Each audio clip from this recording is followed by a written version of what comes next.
Crowd still filing in the Yankee Stadium on an unusually beautiful March day.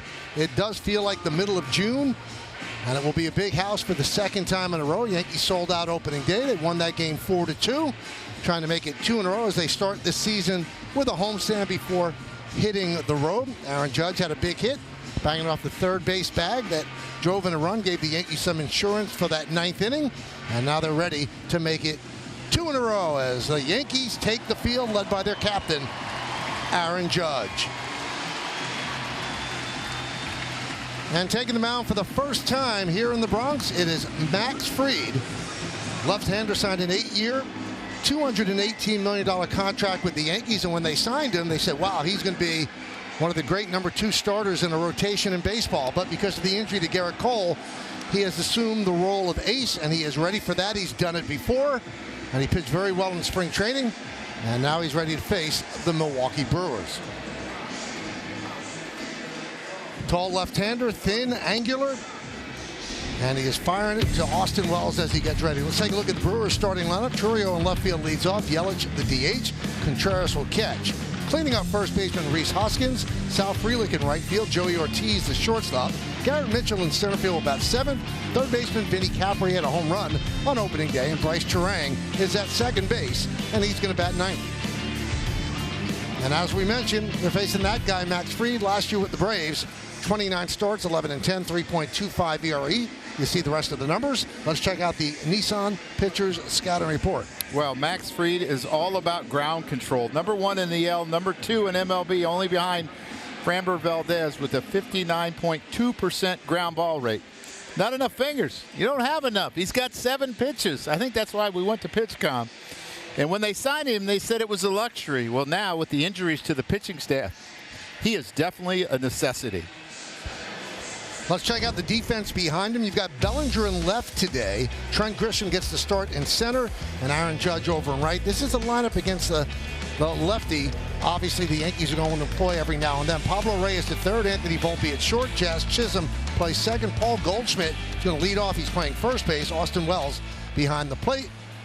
Congrats, Daddy Judge. So you get a congratulations. You get a ball as Judge became a dad, baby girl, during the offseason. Chourio's ready. Fried is ready. Let's do it here in the Bronx. First pitch is grounded back to Fried, an outstanding fielder. 1 pitch, 1 out. It's time now for the keys to the game, brought to you by your local Kia dealers. Well, you mentioned it, Michael. It's a lefty lineup. Paul Goldschmidt leading off for the first time in his 15-year career. Aaron Judge goes to the 3-hole. Wells down to the 6th hole. Who's on third? Pablo Reyes is today. He gets a start, 284 against lefties in his career. And getting to know you, new faces, different team, which is always fun to see how this Yankee team is going to come together and mesh and what type of year it's going to be. 1-0 count on Christian Yelich.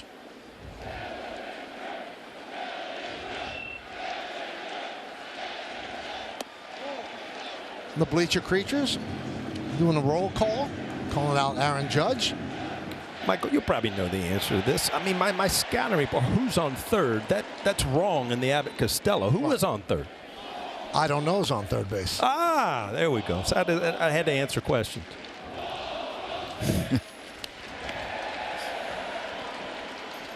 One of the reasons the Yankees shut down Milwaukee opening day, as you look at their top 3 hitters, they were 0 for 13 with 7 Ks.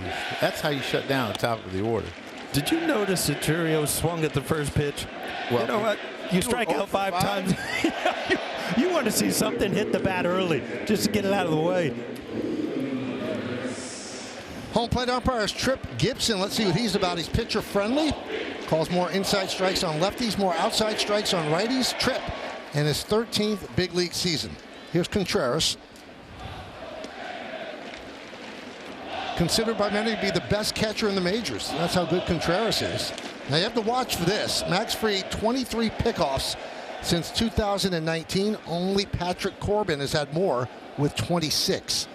Yeah, Milwaukee was second in baseball with stolen bases, 217 last year and 259 attempts, almost 84%. So they're very efficient as well as very aggressive. It's nice having those left-handers on the mound, though, that can control that running game a little bit. And you have one with a really good move as well. It's hard to run on him. I mean, there had to be days when you felt like he had a day off as a catcher with Andy Pettit out there. He had an unbelievable pickoff move. You just knew you weren't going to be challenged a lot running. 0-2 on Contreras. He was 0 for 4 on opening day. Contreras finished 5th in the National League MVP voting last year. 2-time All-Star, 2-time Silver Slugger winner.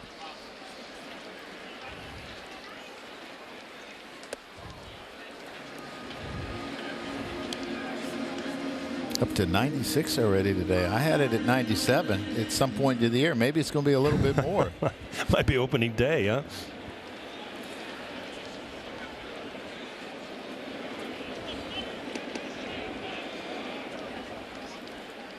The 1-2. Off speed, breaking ball on the back outside corner. He's down looking. Yeah, good luck in hitting that. You see the 12-6, 11-5 break on this, and it almost looks like it goes up first before it comes down, and then Austin Wells does a nice job of sticking this ball on the outside corner. This is outstanding command. You think about where do you go before that? He went up in the zone, so he tunneled it with a high fastball that looked like a fastball, and all of a sudden the bottom fell out. Here's Rhys Hoskins. Rhys 0 for 2 on opening day. Interesting there, he started him off with that sweeper. Rhys is not a guy that swings at the first pitch very often, but he did opening day off of Carlos Rodon, so he probably put that in his little memory bank, said, not today.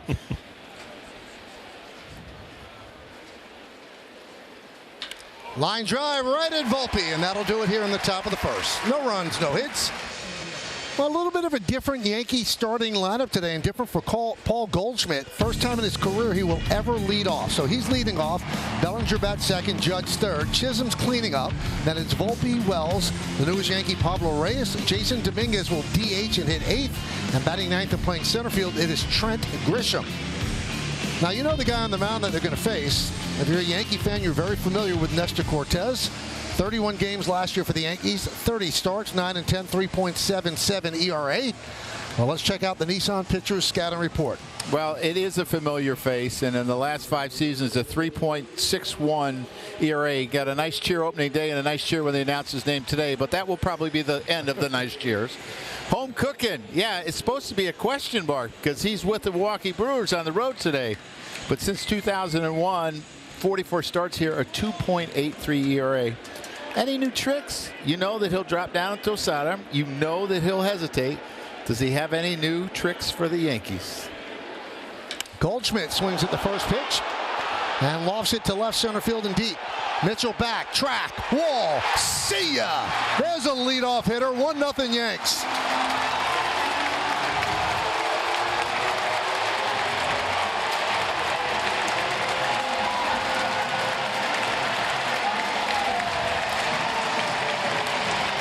Paul Goldschmidt, first of the year. I mean, you look at opening day, Austin Wells right out of the chute. Kind of a awkward leadoff hitters for both of them. Home runs right off the bat. I know one thing. If I don't have a hit yet, I'm going into Aaron Boone's office tomorrow morning early. Wow.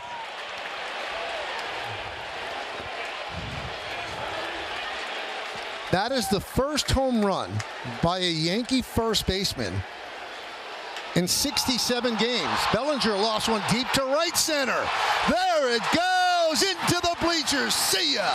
Back to back. It is 2-0 Yanks.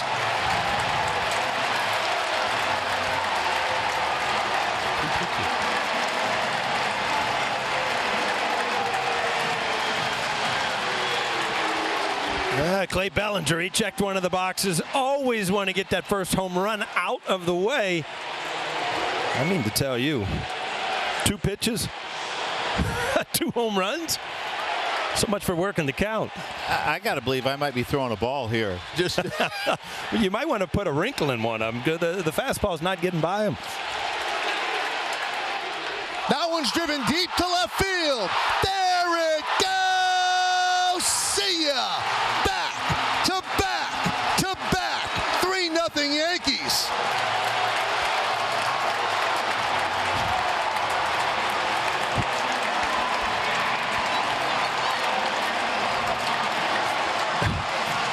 Michael. How do you top this as a first inning? 3 pitches, 3 home runs.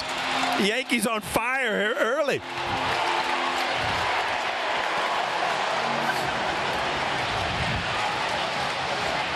Reminds me of a story that Yogi used to tell. Whitey Ford was on the mound, and he gave up like 6 straight hits on first pitches, and Casey Stengel came out. He said, what kind of stuff he has? I haven't caught it. I don't know. Well, there's Goldschmidt. Little fastball out over the plate, and Nestor does like his fastball, but up in the strike zone, you're going to get a lot of 5 balls. Warm day, the ball's carrying. And here's another one. Play Bellinger. He catches up to 1-2. And this next fellow, Michael, we've been seeing this now for 10 years. Aaron Judge just crushes one. It's got to be so hard. And Joe, you've caught guys that have been parts of organizations, and then they get traded or end up somewhere else, and you end up pitching against your former team, your friends. It's just got to be hard. Yeah, they have taken his aggressiveness with the hard stuff. I mean, he threw a cut fastball to Aaron Judge, but they were ready to hit from pitch 1, and it's back to back or belly to belly, to back. First time in Yankee history leading off a game with 3 straight home runs on 3 pitches.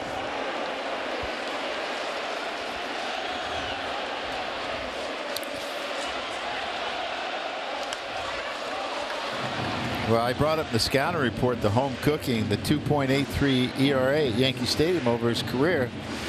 Hasn't been too friendly so far. Maybe it's a uniform. You put another uniform on, things change. And a strikeout of Chisholm. 1 away. Boy, Aaron Judge, you just see, and when he puts himself in that position, no lunging, waiting for the ball to get there.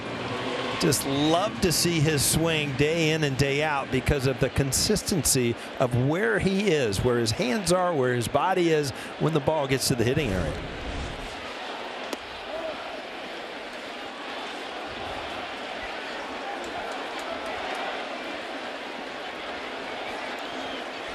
One 1-0 on Volpe.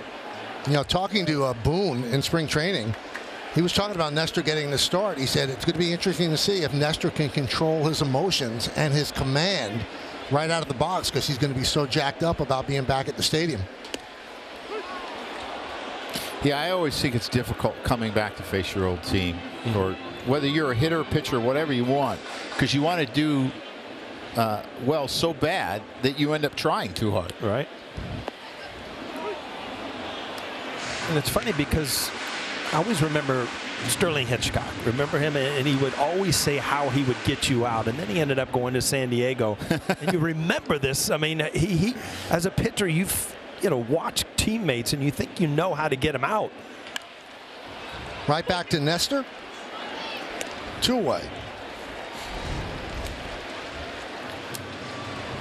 Well, there's one of the better home run hitters that this game has ever seen. The first one of the year. Yeah, and you remember the March and April that he had last year where he struggled so mightily. He's got a double opening day with an RBI and now a home run. I think it's really important that he gets off to a good start. Just with the changes that have been made, relying on some of the younger kids, some pitching issues that they're going through, he needs to be big this first month of the year until they start to get some people back.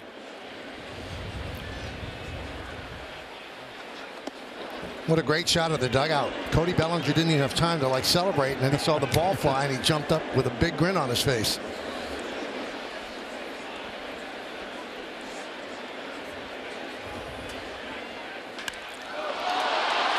High ball left field. Churio back on the track at the wall. They've done it again. 4 first-inning home runs, and the Yankees lead 4-0.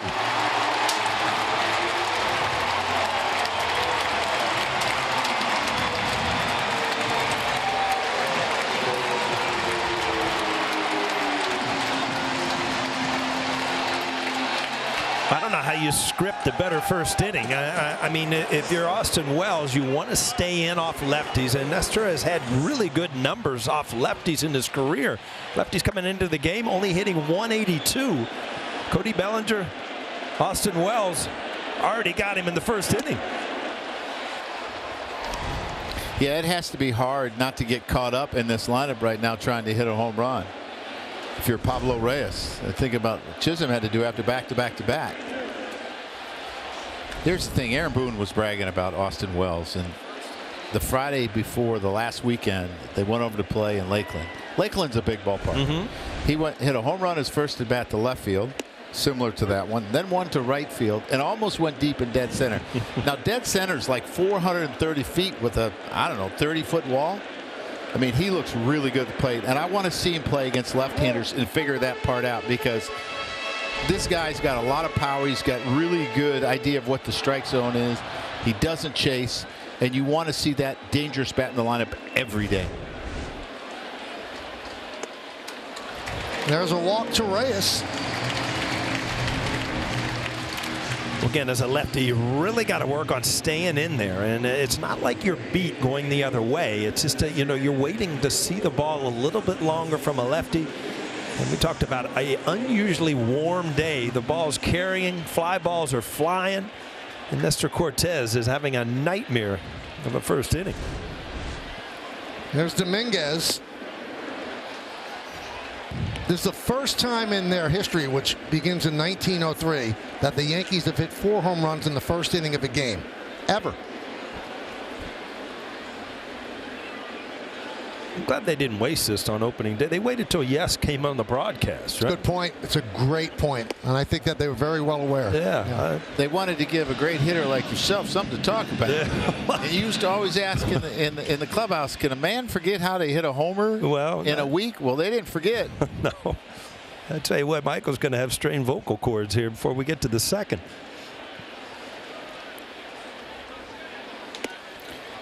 You never know what to make of spring training numbers, right? The Yankees played 33 games. They led all of baseball in home runs with 59. Aaron Judge only hit 1, so there are a lot of other people doing a lot of damage. Well, we've seen that so far in the first 2 games. Well, Nestor is really laboring. He walks Dominguez. So 4 home runs, 2 walks, and Grisham will come to the plate. There's no action in Milwaukee's bullpen. Oh, you're already looking at his 26th pitch coming up. He's given up 4 home runs. I mean, this is where you've got to step off the mound, and you really haven't even seen a mound visit. Joe from the catcher, William Contreras. Well, so now the athletic trainer's coming out, and you wonder if something's up.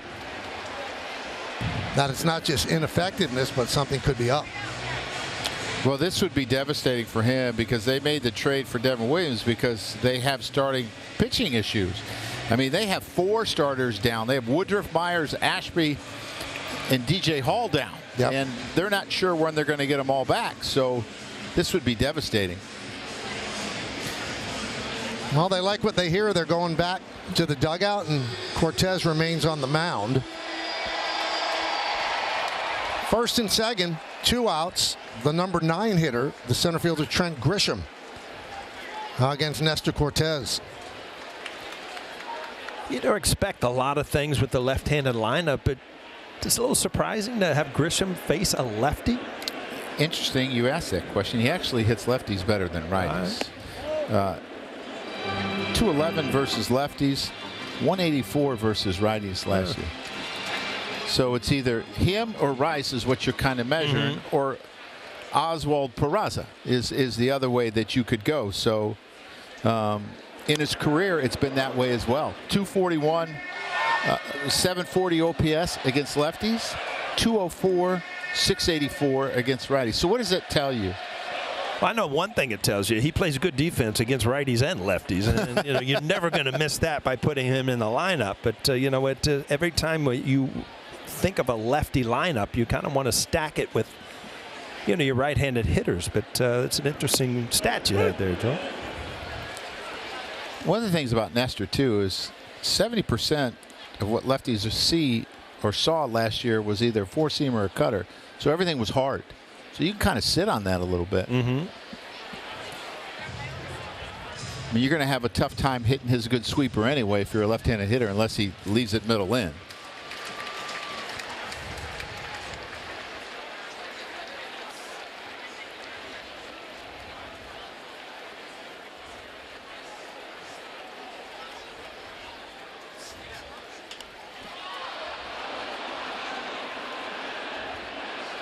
Still 1-2. Game time weather presented by Bigelow, the official hot tea of the Yankees. They're hot.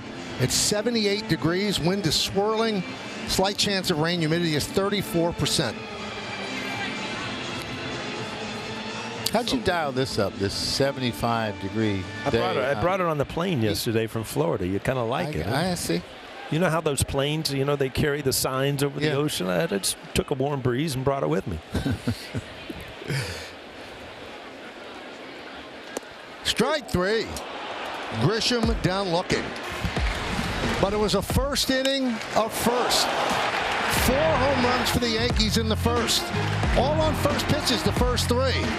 First time in Yankee history that they've had 4 home runs in the first. And when it's all said and done, you have a first inning for the ages and a 4-0 Yankee lead.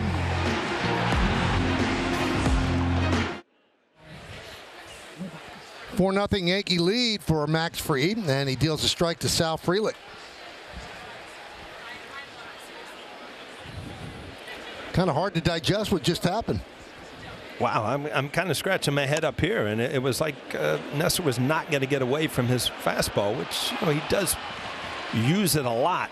This is a little jam shot that kind of find the right spot. Milwaukee, they do run well, so it does put pressure on any kind of play like this. Anything on the defensive end of the ball, it's got to happen quick. He goes for the bare hand. See it just go off the palm of your hand. Looks easy in slow motion, doesn't it? Well, Max Fried was having to determine could he get to it. He was hoping that he would get to it. That was really the only chance that they had. And he had to change course a little bit. By that time, it's too late. Joey Ortiz came over from the Orioles in the deal for Corbin Burns. And he's the shortstop now, with Willie Adames having signed a free agent contract with San Francisco.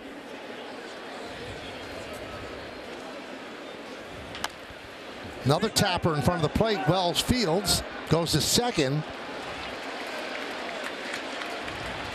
But he's calling the batter out, and he's sending the runner back to first. Almost hit him outside the batter's box, huh? Yeah, that's the only thing that you could call him out for. Yeah, as he's running out of the box, you see, then he makes contact, and so he's out. Good call. Did you see him make contact? I think it hits his bat. It comes down and hits his bat again, is what I saw. And I'm not sure he's completely out of the batter's. And hit his shoulder there. Shoulder. Yeah, good call by Trip Gibson. I mean, that's a hard call for an umpire to keep your eye on the baseball. Talk about a frustrating out. Yeah. Oh, Lord. I mean, we know that he's a ground ball machine, and we've seen both balls this inning put on the ground, and we saw one in the first inning, but that's a tough one to swallow. I'd be good with that one, right? Oh, coming back to the dugout. I think the Gatorade jug had a problem. Here's Garrett Mitchell. And a strike. Now, I'm going to ask you, Paul, something, because obviously we keep score. How do you score that? I think the catcher gets the out. To you? Yeah. All right, I'm writing it in, Michael, and if you're wrong, I'm coming back to you. Well, you got a bottle of white out over there just in case things change. A big bottle.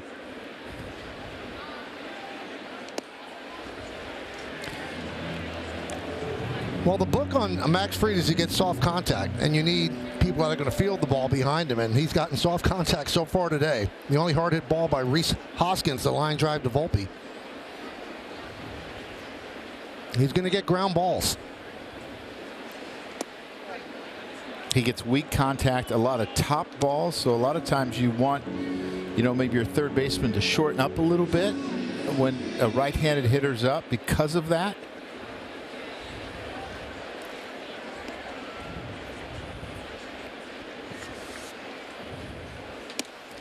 That was a strike to Mitchell. You see Cody Bellinger really taking away the bloop single in left field. Mitchell at the plate. Grisham and Judge pretty much normal depth, but Cody Bellinger way in and left. Just missed the outside corner, 3-2.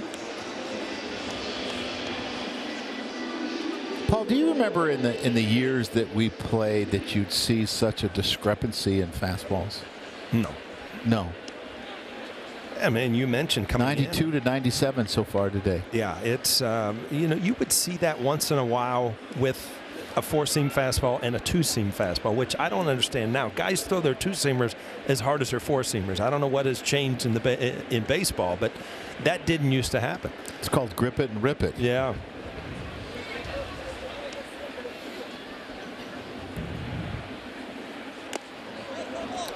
Did it get his hand or the bat? And they're saying it got his hand. No, they're checking with the first base ump. Frelick is staying on first before a call is made. Yeah, this looks like Aaron Boone thinking this is a possible swing. And, you know, if the bat gets through the hitting zone, whether it hits you or not. We'll have to watch a replay here. Now he is going to take first base. But did he attempt a swing here? No, I think that's no question there. Well, last year at the end of spring training, he got hit in that right wrist and missed the first 3 months. He's had a hard time staying healthy. You look at the amount of bats he has per year. They're really excited about him because he's a physical center fielder. He's 6'2", probably 215 pounds. Sometimes when you get hit, I mean, it just ends up in broken bones, but it looks like he's going to be okay. He's had rib cage, left knee. That'll bring up Vinny Capra. Had his first big league home run opening day.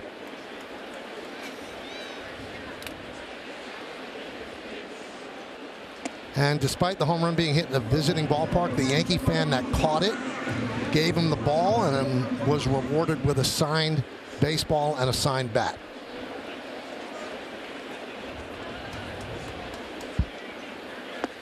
And on that home run, the Brewers radio broadcaster Lane Grindle honored the late Bob Uecker with the signature call of get up, get out of here, gone.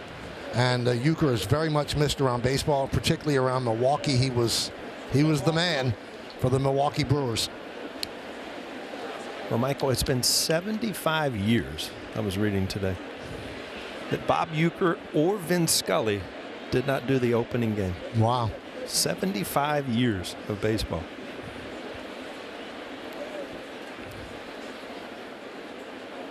One. Capra lines it the other way, foul. Capra had a big spring training, hit 358, 6 home runs, tied for the major league lead. And then said, you know, it's not a fluke when he did this on Thursday. Yeah, high fastball. Don got the ball up in the strike zone. And again, he earned a job. He's a hope that, you know, as a manager, Joe, you've seen this, you know, you have a great spring training. Sometimes it doesn't correlate into a great year, but got off to a good start with a home run on opening day.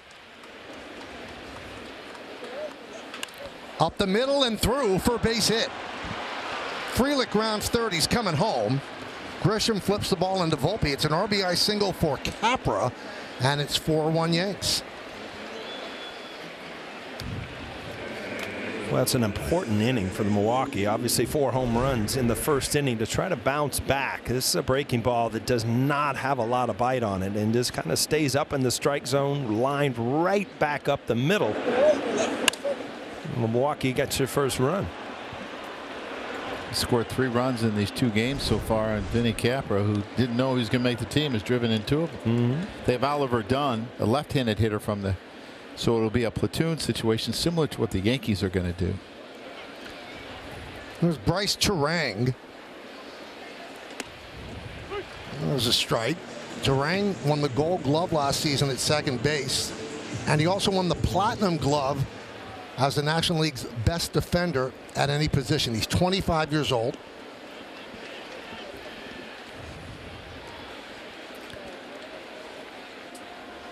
You'll like some of these names, Paul. So Sal Frelick won a Gold Glove in right. So Frelick and Turang became the first Brewer teammates to win Gold Gloves since 1979. Cecil Cooper and Sixto Lescano. I remember them both.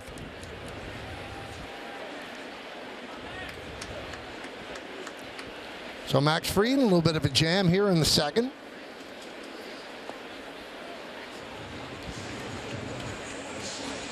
Max Fried, to me, was a little bit different in spring training from what we've seen in the past to left-handed hitters. He was a guy that never threw his changeup much to lefties. He threw a ton of it in spring training and had a lot of success. Lefties hit him last year, which is really unusual, so he's trying to change some things up. Haven't seen a whole lot today, though.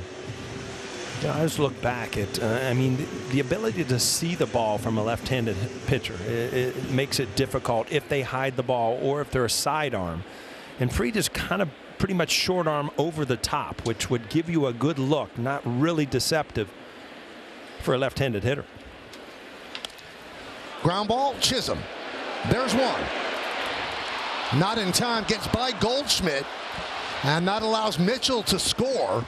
So a costly error would have been the end of the inning, but instead the inning continues and the Yankees have a 2-run lead.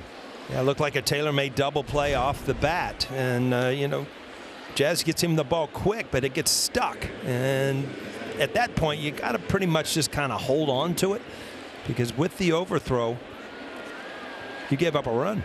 Yeah, and you have to understand who's running too. Turang really gets down the line well. He's a left-handed hitter.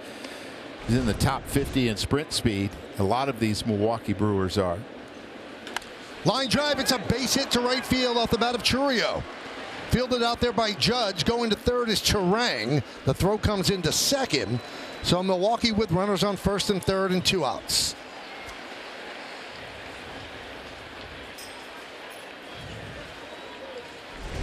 Well, you've had some soft contact, but then you've had some hanging breaking balls that are getting hit hard. This ball, again, another breaking ball that just kind of hangs up in the strike zone.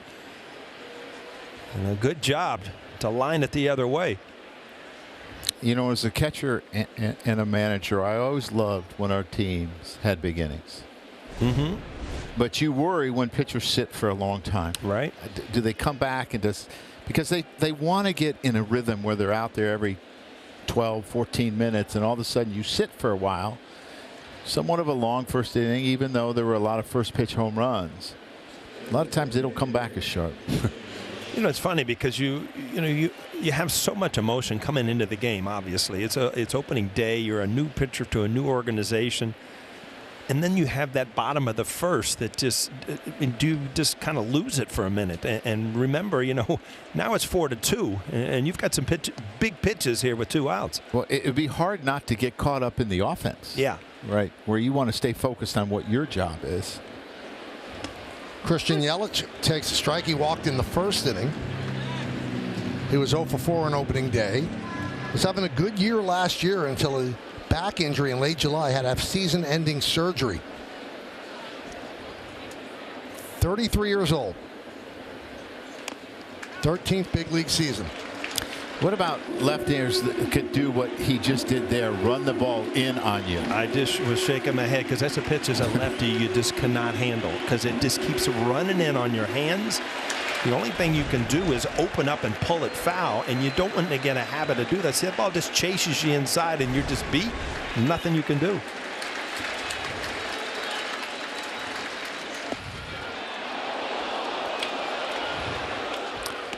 And his 2 strikeouts came.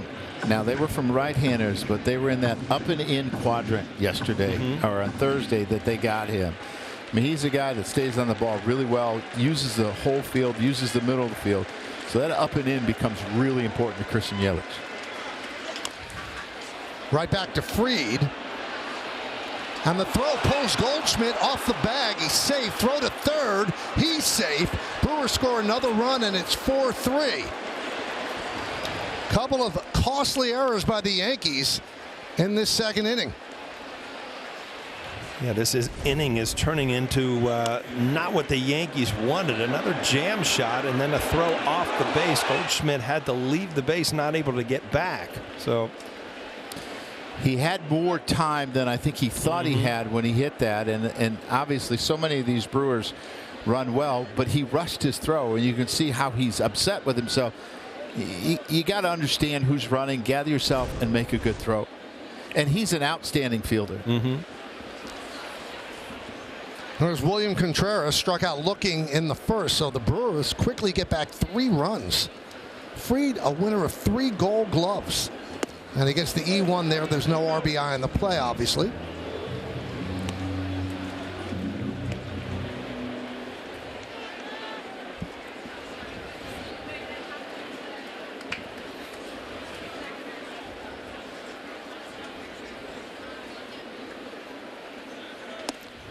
One and one.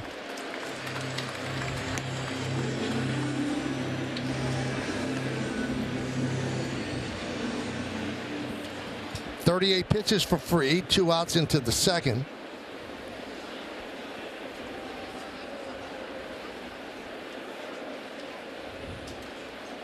Swing and a miss, 1-2.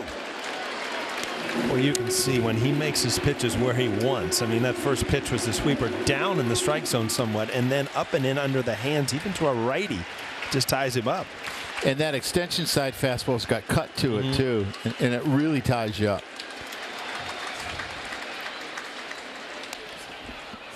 Still 1-2.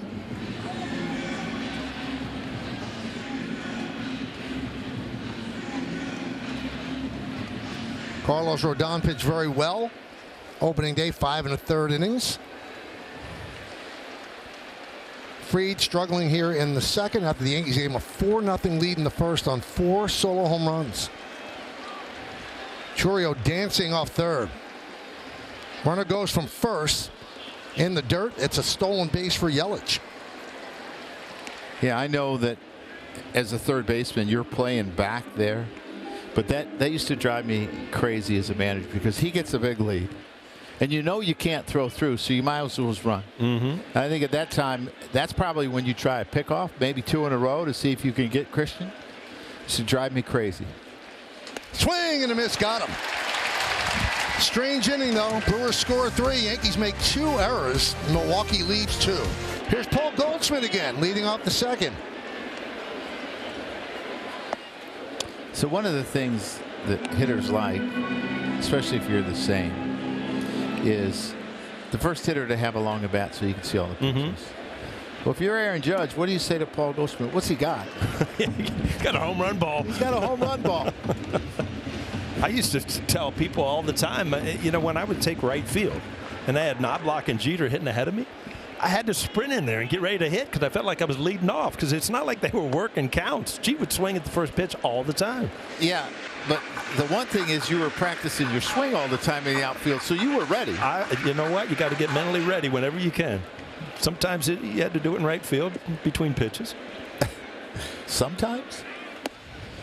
Let's bring in Meredith Marakovitz. Meredith, what did Paul think about leading off for the first time in his career? Guys, I think you'll like this. 1,930 games, never did it before. I asked him if he likes the idea of him being the leadoff hitter, and he just kind of smiled at me, Michael, and said, I don't know, we'll see. Well, turned out pretty good in that first inning. Worked a walk here in the second inning. Something tells me Aaron Boone will not hesitate to put him there in the future. But one thing he did say to me, he's going to treat it like he's at any other spot in the order. He's not going to put too much pressure on himself. He's just going to go out there and play, and obviously it worked. Home run and a walk. That's a good leadoff hitter. Here is Cody Bellinger. Pops it up on the left side. Capra makes the play. All right, it's time for the Mohegan Sun team scouting report. Well, the kids are all right. Volpe, Wells, Rice, Dominguez all have started off pretty well, and they're going to need them to lengthen this lineup. Delightful. I don't know about this comment. They had their 12th in defensive runs saved and 12th and outs above average, and I thought the defense was going to get better with Belly going to center, Judge to right, Goldie. But that hasn't shown. And throwing and showing. There are a lot of pitchers here that didn't expect to be on this roster. Warren, Hedrick, Gomez, Yarbrough, and Carrasco. And here they are, and they're going to have to contribute. Now, Joe's last scouting report there was an homage to the great Walt Frazier, throwing and showing, and the reason we did that today, it's Walt's 80th birthday. So happy birthday, Clyde. Wow. Still wearing the silk. Oh, yes. And we did The Kids Are All Right for You, a little music. I was going to say that's a music title, right? Yeah. Delight. You had a chance to white that out. You didn't like it. I know, but a couple errors. That was the name of a group too. Delight.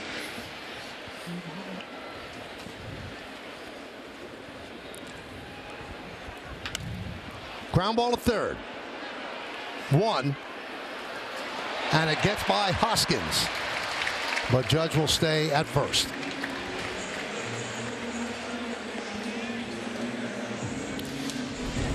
Turang had the shoulder issue at the end of spring training and was just DHing. And part of it was they weren't sure if they were going to play Joey Ortiz at short or they were going to play Bryce Turang. And the shortstop throw may have irritated his arm, and he had to sit down a little bit. And you can see that he doesn't get a lot on this throw. Good job, Goldie, getting into him a little bit. Had some shoulder issues. Chisholm. Big swing.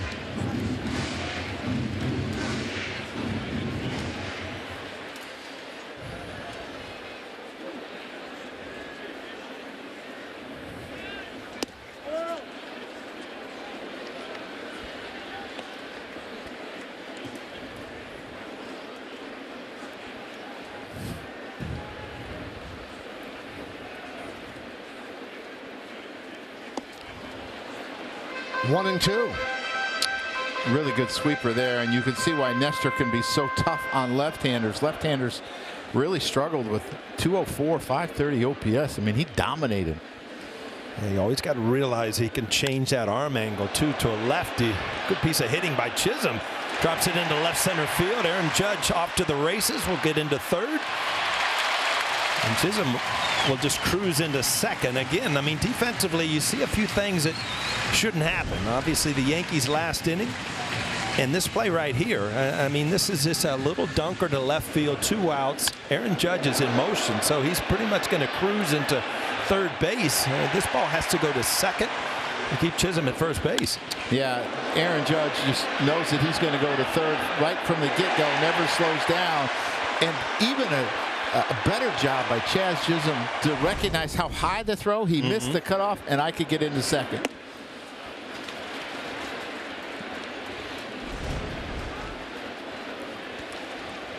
Now, you see the shape of Chisholm's bat. Dude, it's got a big barrel on it. Well, it's actually a little bit lower than the barrel. The Yankee front office, the analytics department, did a study on Anthony Volpe. And every single ball, it seemed like he hit on the label. He didn't hit any on the barrel. So they had bats made up where they moved a lot of the wood into the label, so the harder part of the bat is going to actually strike the ball. That'd be a weird way to hit. Going up there expecting to get jammed and putting the meat of the bat towards the label. It allow you to wait a little bit longer. Yeah, you wait all right. You take back some kindling if you wait too long. But it is amazing what they could find out. I mean, they just every single. If you looked at all of his bats, all the marks from baseballs were right above the label, not on the barrel.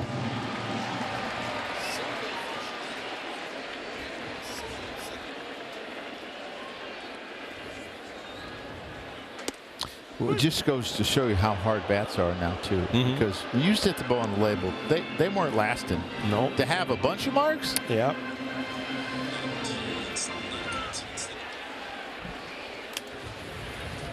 Chisholm given a single. He moves to second on the throw to third. 3-2. High fly ball, left field. Churio back, track, wall, see ya. The bat worked. A 3-run home run. It is 7-3 Yankees.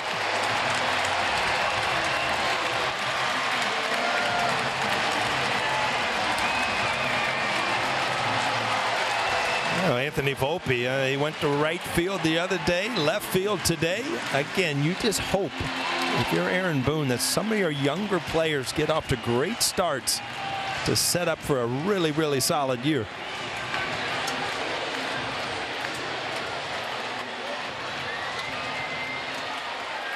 Two home runs in the early going for Anthony Volpe. And Austin Wells takes a strike. So the Yankees have struck 5 home runs against their former teammate, Nestor Cortes. A little cutter didn't quite get there, Joe. And when it's up in the strike zone, you know, you can see it a little bit better. And if it doesn't have that sharp break at the end, Anthony Volpe's very quick to the ball inside, pulls his hands in and kind of stays through it, gets just enough to get it out of here.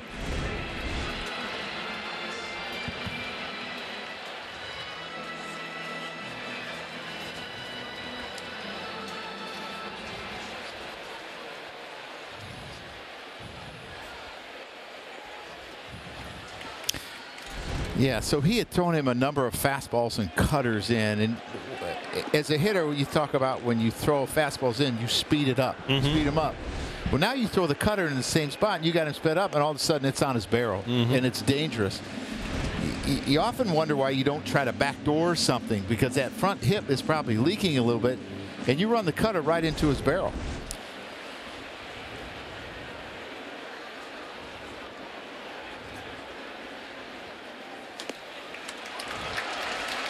And there's a walk to Wells. What a rough afternoon for Nestor Cortes. Yeah, this has just been nothing but a you know, an unbelievable nightmare start for Cortes since pitch 1. Finally, the bullpen up. Another lefty.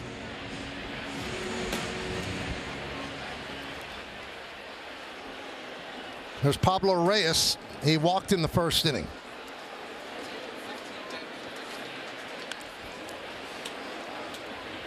So 4 walks and 5 home runs against Nestor Cortes. You know, early season numbers can almost be hilarious at times. You know, you have a couple bad innings as Nestor has, and you look up at his ERA right now, it's 37.8. So you got a little ways to get it back down to respectability, huh? Oh, quite a beginning for the Yankees. The Bronx Bombers on this Saturday afternoon. Anthony Volpe, the Yankees' 5th home run of the game. It's only 2 innings long. We go to the 3rd inning at Yankee Stadium. The Yankees lead 7-3 over Milwaukee. It's a day you could actually go swimming today. Yeah, until you get in the river and it's freezing. Then you tell me how. You're going to swim in the river? There's people swimming in the river. They just might not be swimming much. Here's Reese Hoskins. There's a strike, 0-1. Maybe off the air, I'll ask you to expand on that a little bit. I better leave it right there. Oh, you'll be next. 0-2. Did you notice up here how much elbow room is up here now? You know, every year you go to school and you wonder, you know, how people's off season went, how their summer went. Michael walked in to skin and bones today, dropped all kinds of weight. We got room to spare up here now, Michael. So it was my extra 30 pounds that was crowding you out. Yeah. Oh, wow. Audrey's actually back in the booth. She was out in the hall last year. I'm glad I could help.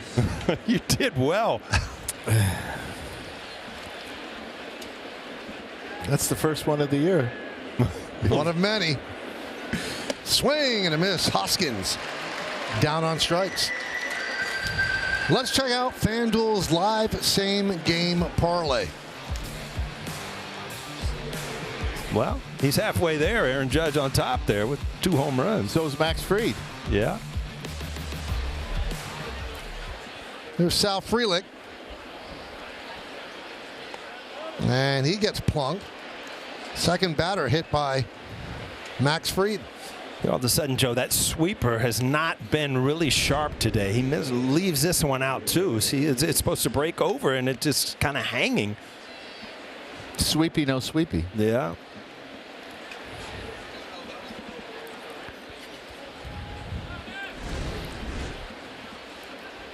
Here's Joey Ortiz. He had a chopper in front of the plate and then ran into the ball in fair territory, so he was automatically out. The put out goes to Austin Wells. Never understood. As Mattingly used to tell me all the time, because I would ask him, you know, he really hit lefties well. And he said, I look at the breaking ball, the one right at me. And I just looked at that last pitch. So that one was right at him. What he can swing at it? But it worked for Cap. I guess he never bailed out. Golly. No wonder his back hurt all the time. One at me. I'm hitting the deck. I'm not waiting for it to break.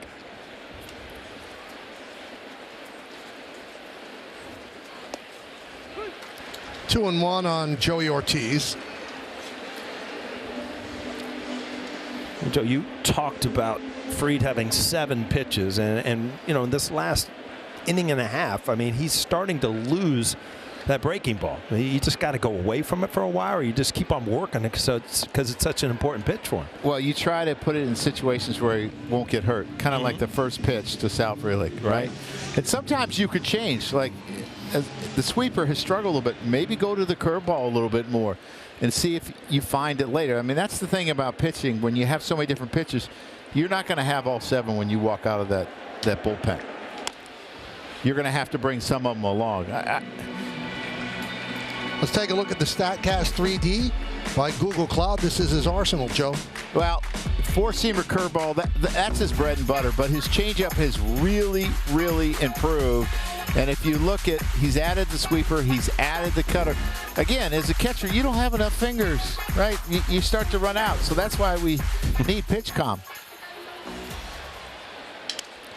Sounds like a broken bat. Ground ball. Reyes goes to second. They just get the force. Tell you what, I thought he was going to be safe there. It looked like he jammed himself a little bit the way he's limping off the field. He kind of slowed up when he slid. It kind of reminded me of Paul O'Neill when he used to slide. He wasn't very good at it. There's some things you're not good at. This is a jam shot. Reyes takes a chance to get rid of it. Strong throw across the diamond, but does get the out. And again, I think you're right, Joey. Kind of jammed that back ankle as he. How do you do that? Either, sometimes you can actually scrape, that ankle bone when you slide. Just doesn't feel good. Wow, we talked about Fried's move, and there it was. Almost got Mitchell at first base. Also on that slide, it looked like he caught his knee under him as well.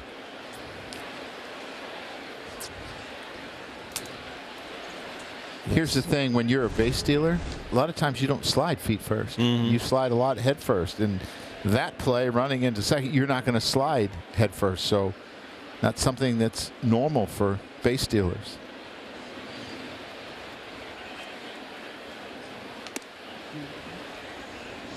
Yeah, we're going to watch this slide and see what Paul's talking about, how he kind of jams that right knee. I mean, it almost looks like he hurts his growing a little bit the way it stretches out. So, yeah. See if he makes it out to right field next inning. There's a base hit to right field. Ortiz will stop at second.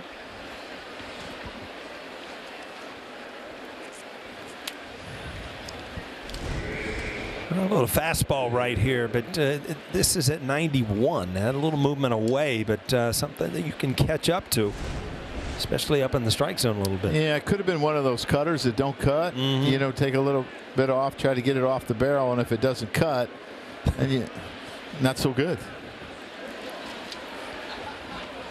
It was Vinny Capra.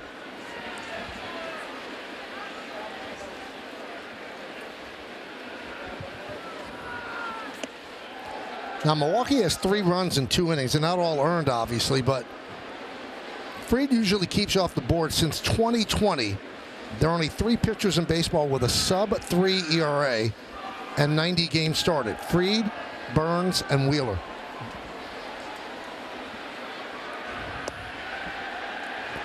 Two 2-0. Yeah, he's just struggling to find his off-speed stuff.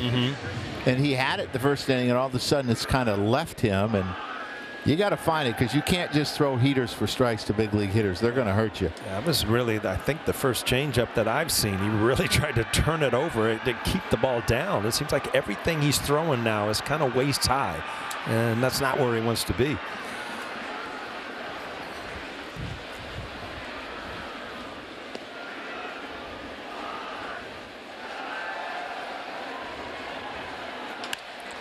Lofted into center field. Grisham.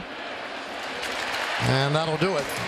No runs a hit and 2 men left. We played 2.5. Yankees up by 4. You went on that once. Yeah, it was really good. And the fans that go, they're such big baseball fans. It's really enjoyable.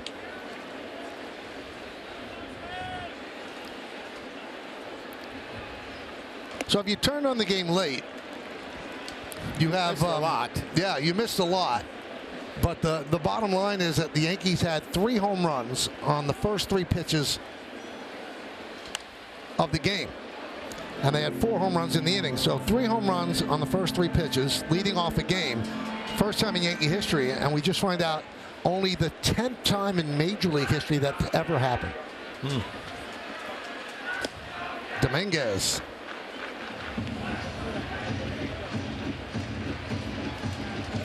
And the one that you saw today, it's the first time ever that it was the first 3 pitches of a game.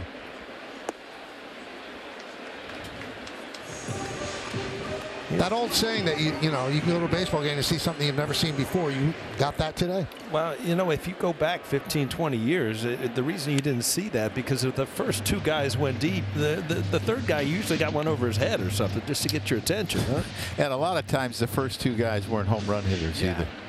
Yeah, I mean, you had little, leadoff hitters just trying to start it off, unlike today. Second walk to Dominguez. Audi Electric Moment. Experience a fully electric Audi vehicle at your local Tri-State Audi dealer today, and this is what we're talking about. Yeah, that's 1. Boom, that's 2. The lefty Bellinger, and then Aaron Judge. Wow. People come to see Aaron Judge swing. Austin Wells going the other way, which is impressive against a lefty. Well, Pat Murphy, the second-year manager of the Brewers, he has seen enough. Nestor Cortez really laboring out there. Has a rough outing against his former team. He gives the ball to his manager. He'll depart. The Brewers will go to the bullpen. Yankees up. During the offseason, the great Bob Uecker passed away. Longtime voice of the Milwaukee Brewers. And was an actor, had a hit comedy show, constantly on The Tonight Show with Johnny Carson. What an unbelievable guy. What an unbelievable ambassador to baseball, and a big loss for all of baseball, particularly the Brewers. Must be in the front row. Right? Yep.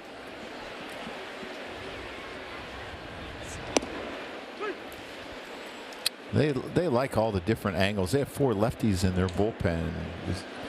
Kenning's more over the top. Hudson's from down below. This guy's kind of in between. Moved to the bullpen last year. Rule 5 from the Cardinals. So you got to make the team or you got to go back. And here he is.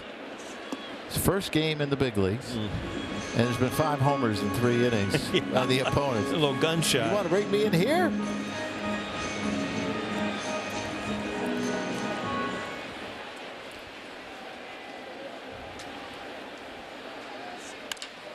Line into left field. It's a base hit for Grisham. Dominguez will go to third. Throw comes to second. Yankees playing the corners with nobody out.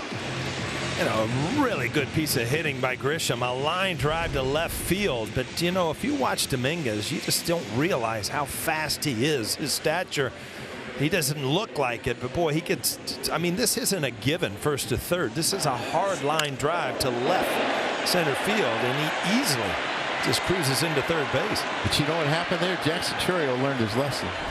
He tried to throw Judge out of third and allowed Jazz to move up. Not this time. Yep. So first and third, nobody out. Here in the third, here's Goldschmidt, a home run and a walk. And a strike. See the numbers from last year, but the final 2 months of the season, he was closer to the player that everyone expects him to be. He struggled in the first 4 months of the season. Looked very good in spring training for the Yankees. He was 0 for 4 on opening day, but he hits a home run on the first pitch that he sees in the first inning, and it shouldn't be a surprise because that's his 32nd home run in 138 games against Milwaukee. Only Andrew McCutchen has more with 40.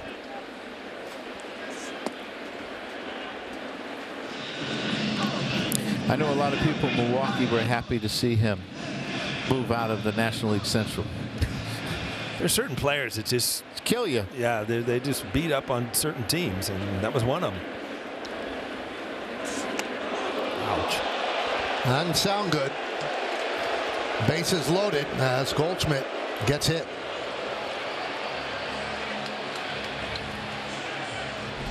Does he wear a pad on his hand, or this hit the elbow? It hit the hand.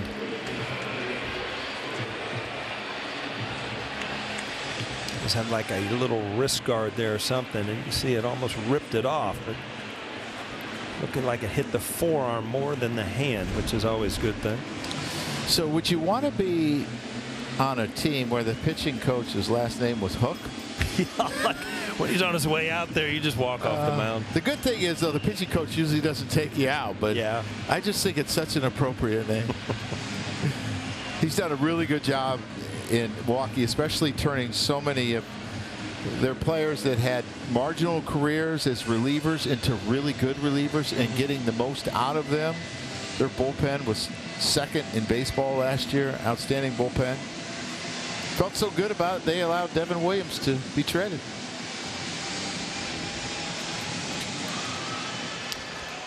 Devin Williams had a tightrope ninth inning on Thursday.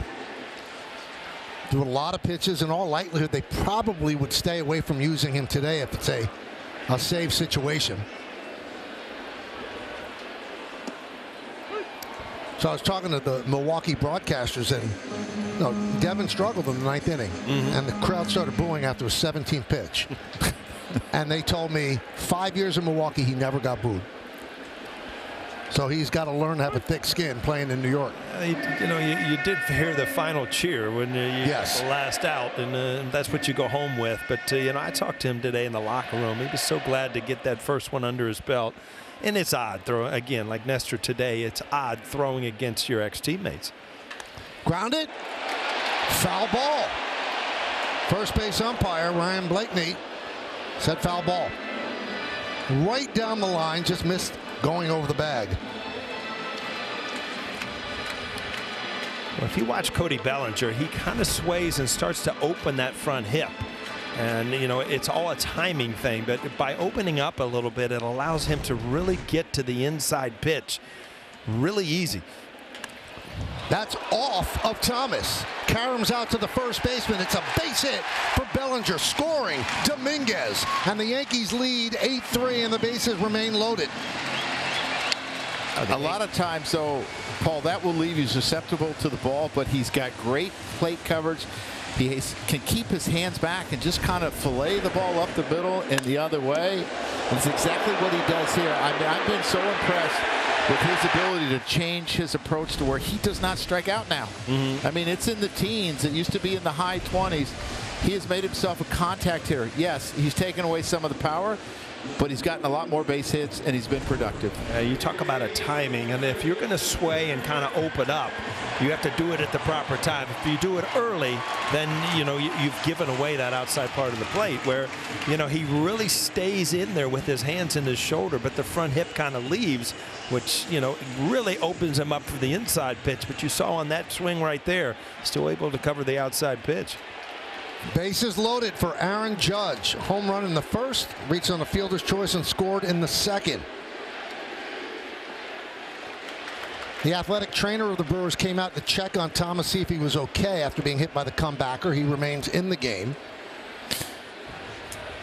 Well, I know a lot has happened here, but you're looking really for a knockout punch here. I mean, you've got a 5-run lead, bases loaded, nobody out with the meat of your order up. So this is an opportunity for the Yankees to really, really take big command of this game.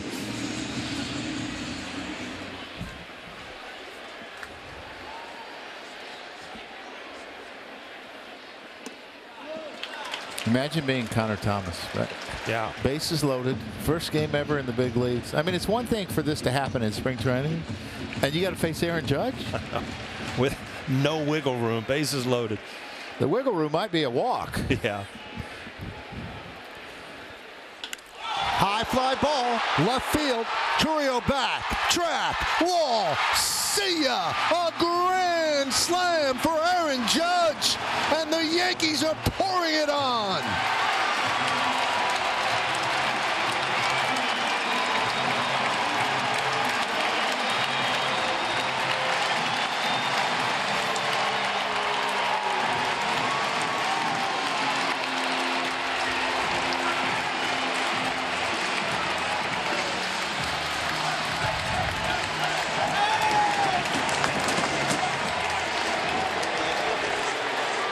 Oh, Aaron Judge, he is so much fun, and you put him in big situations, like you said, Joe. The wiggle room might have been giving up one with a walk instead of 4, and one swing of the bat.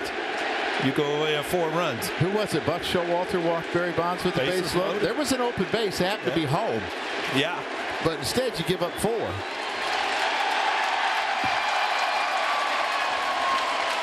See some of these swings by Jazz. He's trying to get in on this party. Yeah, he really does. And you see Aaron Judge, it didn't take long for the first curtain call of the year. That's why you could never make anything in spring training. He had a tough spring training. And then you look at Jackson Cheerio, almost hit 550 at bats, struck out 5 times opening day.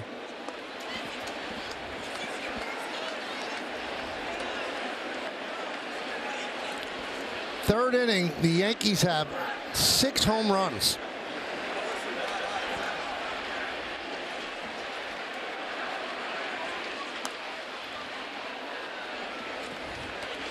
Still 1-2 on Chisholm. Well, you've seen a lot of balls up in the strike zone that these hitters are ready and beating them to the punch. And this ball, obviously, Aaron Judge, when he elevates it and hits it hard, it's gone. Well, Judge won the MVP last year, finished with 58 home runs, and he had a very un-Judge-like March and April. Really got off to a terrible start, and here he is, the second game of the season. He has 2 home runs and 5 ribbies in this game alone. High drive, right field. There it goes. They keep on doing it. See ya. A home run for Chisholm. The 7th home run for the Yankees. A 13-3 lead.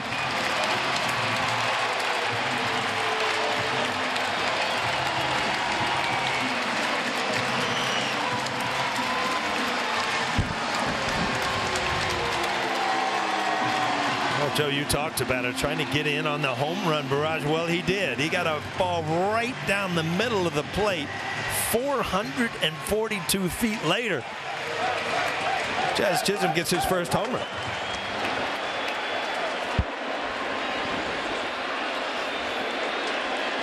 Connor Thomas, welcome to the major league moment, and no one warming in Milwaukee's bullpen.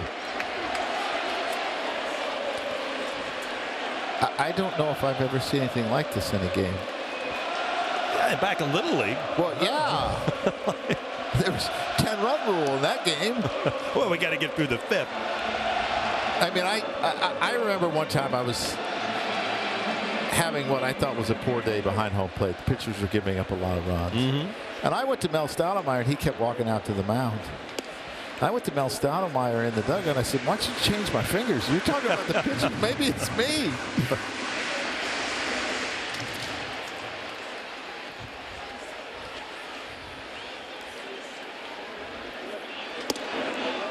Volpe down on strikes.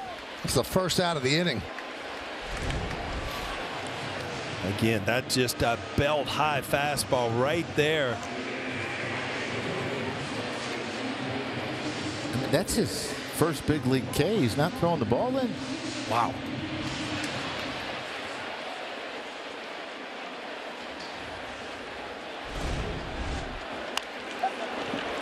You know, to amplify what a difference a year makes. We told you about the struggles that Judge had early last year. He had 6 RBIs in his first 15 games. He has 5 RBIs in 3 innings in game 2 this year. Now, if he had had a normal April, Paul, he probably breaks his home run record. Believe me, as a player, you can remember, you know, I got off to a bad start last year, you know, and that wears on you because you're fighting out of a hole all year. And sometimes, you know, you bring that into the next year and you don't want to get in that same spot again. And obviously, big double on opening day and then a huge day so far today for Aaron Judge.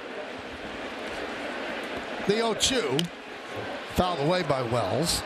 You have players that I believe can talk themselves into being, oh, I'm not a good hitter in April. I'm not a good hitter, you know, the first 2 weeks of the season. Managing Aaron Judge the short time I did, he had so much belief in himself, even when other people didn't. Yeah. necessarily was his swing going to work at this level. He struggled when he first came up, and then he ended up being Rookie of the Year after not playing very much in 16 because he hurt his rib cage. But he has such a strong belief in himself. I don't think he'd ever talk himself into it. Right field, Frelick coming on, makes the play to retire Wells. 2 outs. Second time the Yankees will have batted around in the order in 3 innings. Max Fried's probably thinking they do this all the time. Yeah, this is kind of nice. You take the mound and you look up and you got 13 runs on the board. I could win a lot of games here. I say. Elvis Peguero warming up.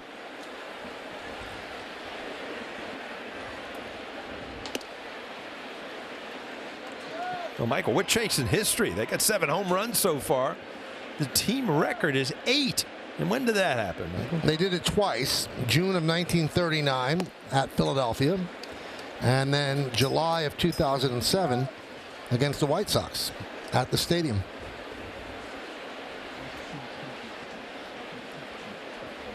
Michael, you're the only one that's seen both of those games. I didn't see any of them. Paul didn't see any of them. I guess one, Michael, excuse me. Yeah, I'm thinking 1939, Joe. Yeah. You saw the old black and white from it. That's what he was talking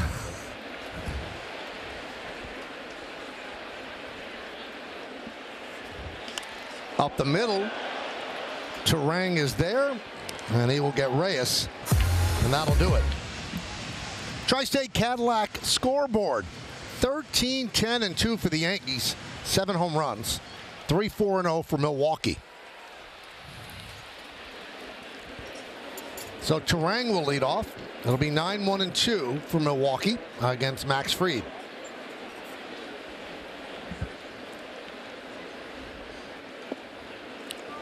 Milwaukee's one of just 5 teams of the 30 teams in Major League Baseball that has never won a World Series. Turang lost one to Bellinger. 1 away. I get 3 of those. All right, give me them. Seattle. Yep. Seattle's the only team to never beat a World Series. Tampa. Yep. The Rockies. Yep. No, I'm running out. I got Milwaukee. And then there's one more. Yeah. Yeah. Huh. You guys should be very familiar with this team. Oh, yeah. They would have won it in 1998 till we boat raced them. That's right. You boat raced them. The Padres are the 5th team.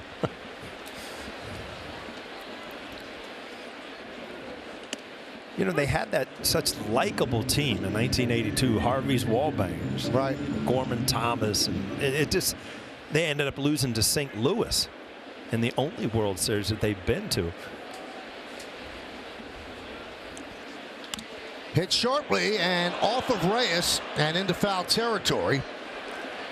Churio will go for second, and he's going to get himself a double.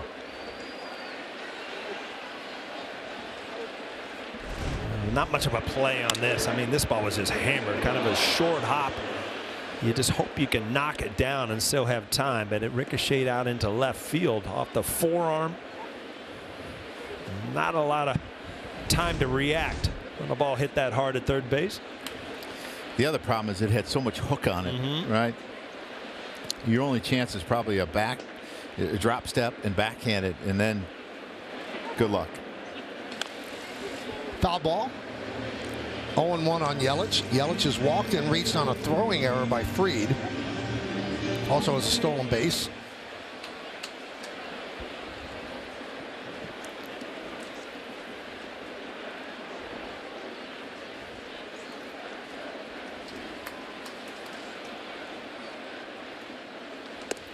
He is so important to this lineup with Willy Adames going to San Francisco. I mean, it's hard to replace 112 RBIs. Clutch guy, but Christian was having closer to his MVP season last year than some of these other seasons before he got hurt. So they need him to stay healthy and be extremely productive. And he swings and misses through a 95-mile-an-hour fastball. Yeah, it's just an outstanding pitch. The pitches that have beat him have been up. This one's up middle. There's been some up and in that have beat him. He has not been able to catch up to him. He's a really good low ball hitter. It's just an outstanding executed pitch. And I think you're seeing that, you know, even late in the count, trying to get a strikeout, you're going to different pitchers. That's usually a curveball count or something breaking. I mean, that's Sweeper. a high fastball where he's kind of figured out that, you know, I don't have my best breaking ball today.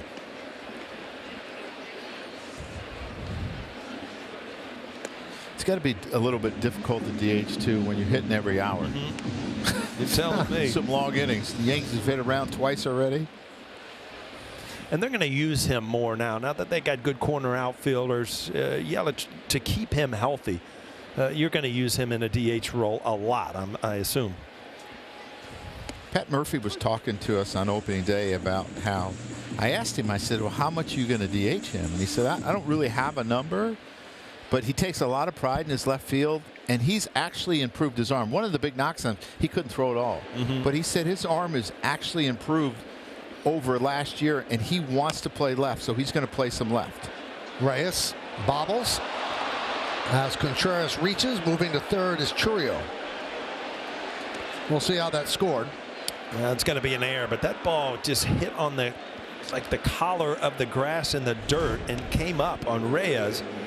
You see him try to read it into an easy hop, and then it kind of came up to him. Well, when you get a lot of weak contact and topped ball, you know that you have to rush because Contreras runs okay, and he gets in between. Exactly what you talked about. He either had to come in a little bit further or stay back a little bit, and it ate him up. Tell you what, third base is such a tough position, and reading the baseball, the hops is so important. Grounded up the middle. Volpe gets off his glove and trickles into center field for a base hit. Chourio scores, moving to second. Contreras RBI single for Hoskins, and it's 13-4 Yankees. Well, it's a day of the hitters. There's no doubt about it. I mean, everybody coming into the batter's box today seems to have a hot bat. This ball just off the end of the glove of Volpe. Not able to knock it down. Yeah, he has to do that type of slide because if he lays all out, he's probably not going to get Rhys Hoskins at first. So that was his only chance. I think hitters like warm weather. Oh, I mean, this is just you're stealing a day early in the year. I remember even in spring training, it's in the back of your mind. I mean, what's that first week in New York going to be like? Opening day was nice, beautiful today. The coming week might get a little ugly, but you know what? Playing in April, I always loved to open up in a dome or open up on the West Coast where, you know, you didn't have to worry about anything weather-wise. Here's Sal Frelick. Yankees lead by 9, 13-4. They've pounded 7 home runs. Only the 5th time in their history they've done that.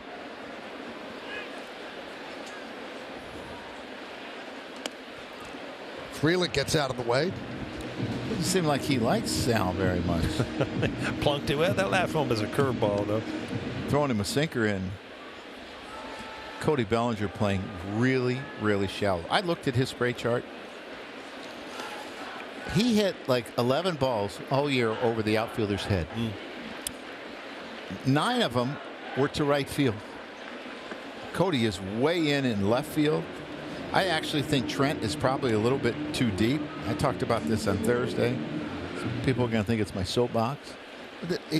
He is like 5 miles an hour below exit velocity than the average hitter. And you have a ground ball pitcher.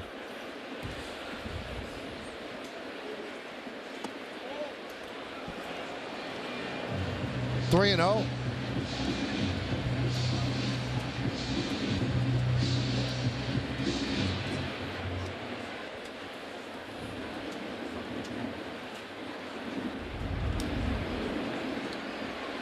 And a strike.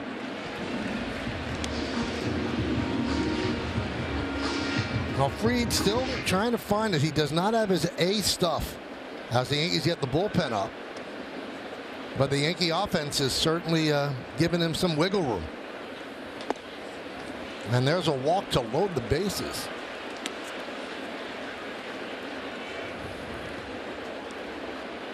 I know that the win stat, not a big deal anymore for teams, but for starters, it's a big deal. This guy doesn't want to see 7 home runs hit, 13 runs put on the board, and he's not going to be eligible to get a win. You have to pitch 5 innings to get that win. And he's got 76 pitches so far. Here's Ortiz. And a strike. And the problem is, Michael, it hasn't been an easy 77 pitches. No. I mean, he had 130 pitch inning the second inning. This is a 20 pitch inning so far.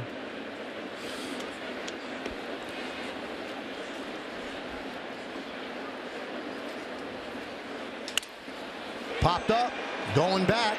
Chisholm, and an over-the-shoulder play to get out of a jam. Tri-State Cadillac scoreboard. Yankees lead by 9, 13-4. Nice play by Jazz Chisholm to end the top of the inning. Jason Dominguez leads off. He has walked twice today. Count 1-0.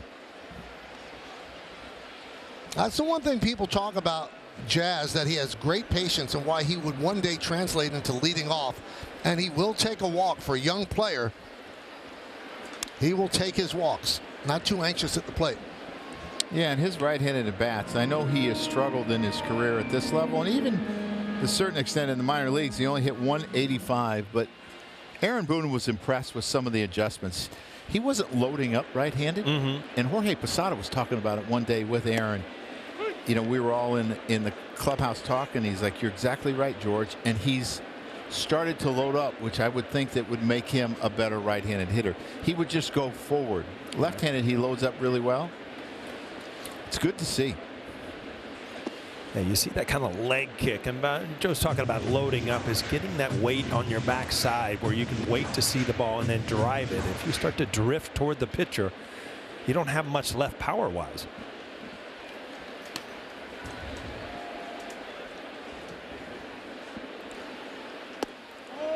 Taking the pitch close, and the count 3-2. He was 0 for 3 on opening day, 2 walks today. Just missed the backdoor breaking ball. So now a full count on Dominguez leading off the 4th. Strike 3. Dominguez down looking. He thought it was his 3rd walk. Well, took the off-speed pitch away just off the outside corner, and then very close pitch inside. I don't think you can make a better pitch. I mean, look at this. The corner just nips that corner. See, the catcher said he nipped it. You didn't think he nipped it. No, I thought that nipped just off the corner. You never thought a strike was a strike. Well, every once in a while, I would just check. You know, is that on the corner? Just to make sure we, you know, where the umpire is. And you said it like that too, very calmly, right? And I never got an answer. No, it was just off the corner. It was, oh yeah, right on the corner.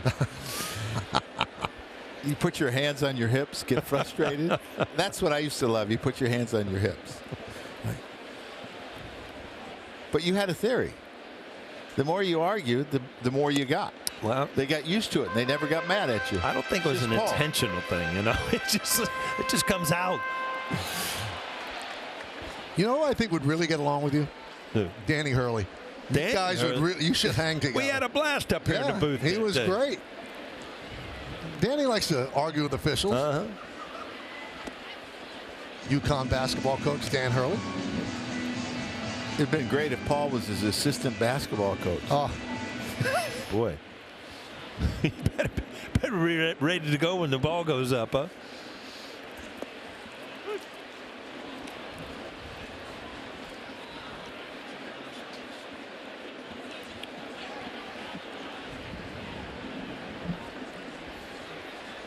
Three and 1 on Grisham. Struck out looking and singled and scored. I like this timeout there because I think he thought he had ball 4, and you got to kind of gather your thoughts. Yeah. You know, you think you're going to first base, you got to lock in. I think he would get another fastball down. 3 and 2.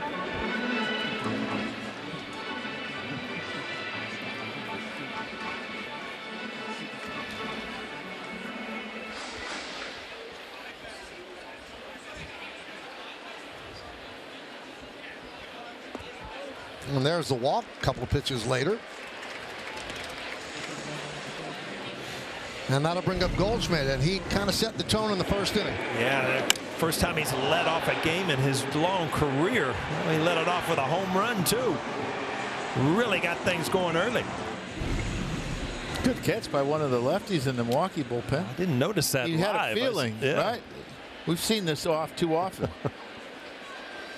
Goldschmidt, home run, walk, hit by pitch. 1-0. I mean, he's only hit 30 home runs in like 135 games, 134 games against the Brewers. You get kind of used to it.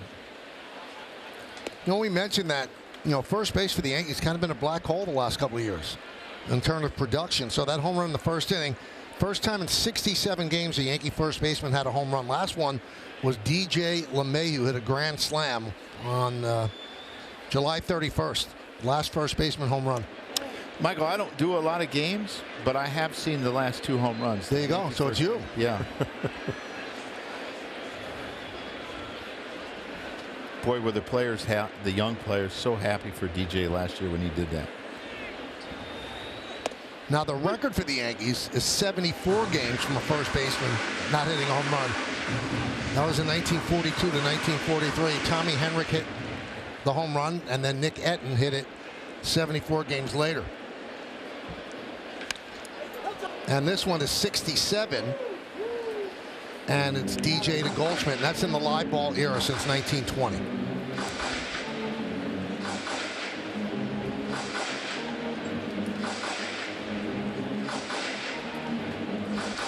Now the Yankees have gotten production out of the leadoff spot. Wells a home run in the first inning on opening day. Goldschmidt today.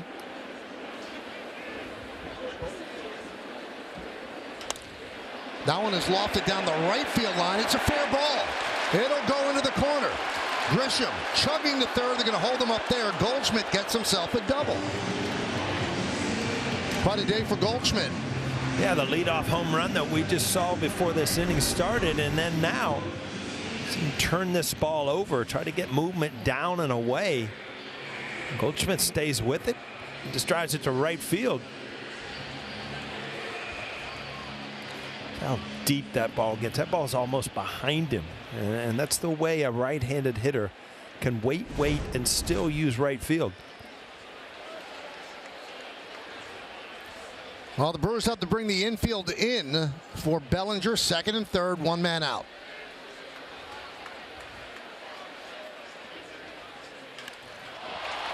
That one's into left center field. That is going to be caught by Churio. Tagging and scoring is Grisham. And the Yankees have 14 runs to the Brewers 4. A sac fly for Bellinger. Just another quality at bat by Bellinger. I mean, you want to elevate the ball, drive it somewhere. I mean, this could have been a 3-run double or at least a sacrifice fly.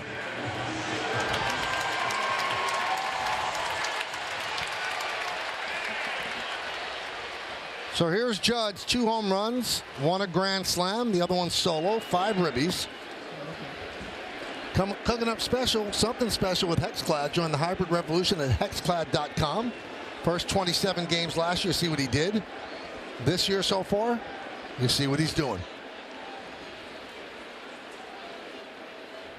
High fly ball, center field. Mitchell back on the track, at the wall, see ya!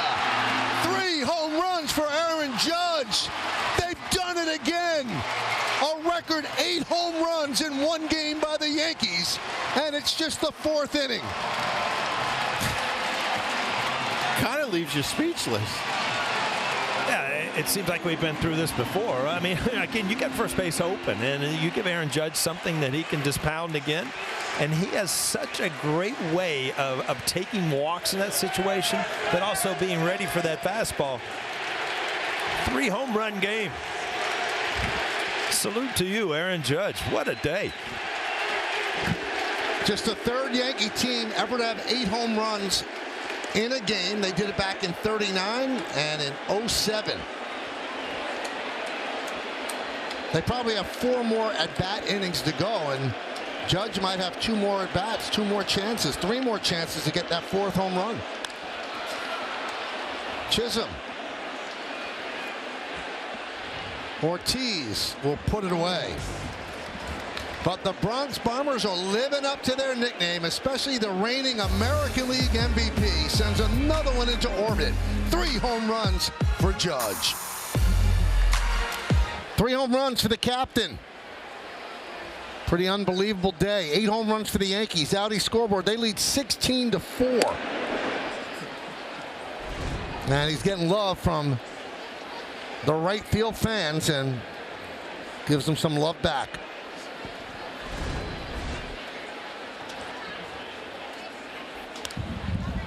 Garrett Mitchell with a fly ball. Bellinger there. Now you might be sitting there wondering, well, what's the record for home runs in a game? It's 10 by the Blue Jays in 1987. So the Yankees have a chance. 10 home runs in a game. Some angry pitchers on that game. And I bet you there was a guy that went 0 for in the other lineup. Can you imagine that? Always. Yeah. Well, you look at the first 4 innings. I wonder if that's ever been done before. 4-3, 6-3. Sounds like a couple ground ball outs. Yes.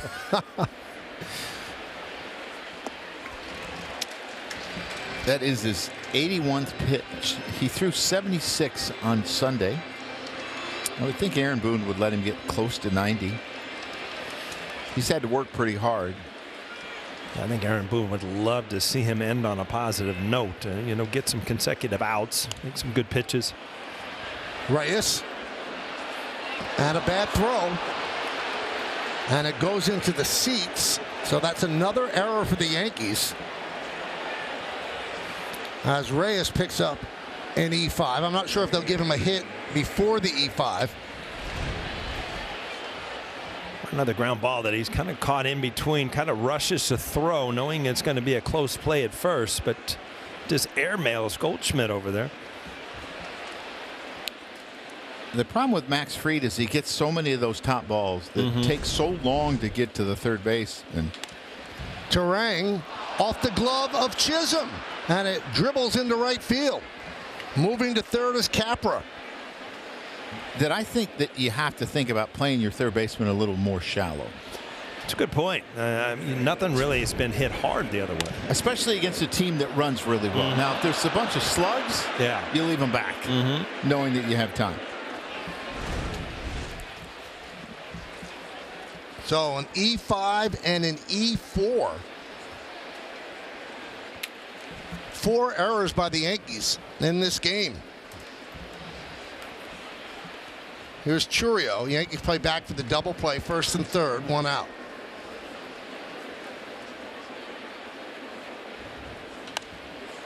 Does show you home runs and runs. They're the great deodorant. You don't smell the 4 errors right now. You know what? I was just thinking that. 5 errors, by the way. But you do realize if this is a close game that, you know, you've probably given it away. 5 errors, extra outs. You know, you can't do this day in and day out. Get them out of the way on the days you score 16. Right? No, and the thing that I worry about, like if it happens a couple times in a row and Max Fried starts, then he starts to pitch away from contact. And that's what he talked about. He learned to do it in Atlanta. It's pitch to contact because he could go much deeper into games. He got in trouble when he chased the strikeout. And you don't want him to start doing that.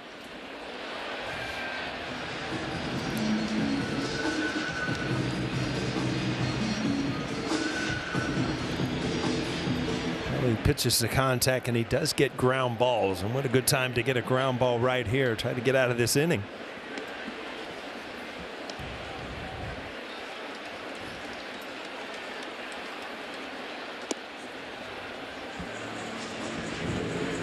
You know, we talk about the 3 home runs for Judge, right?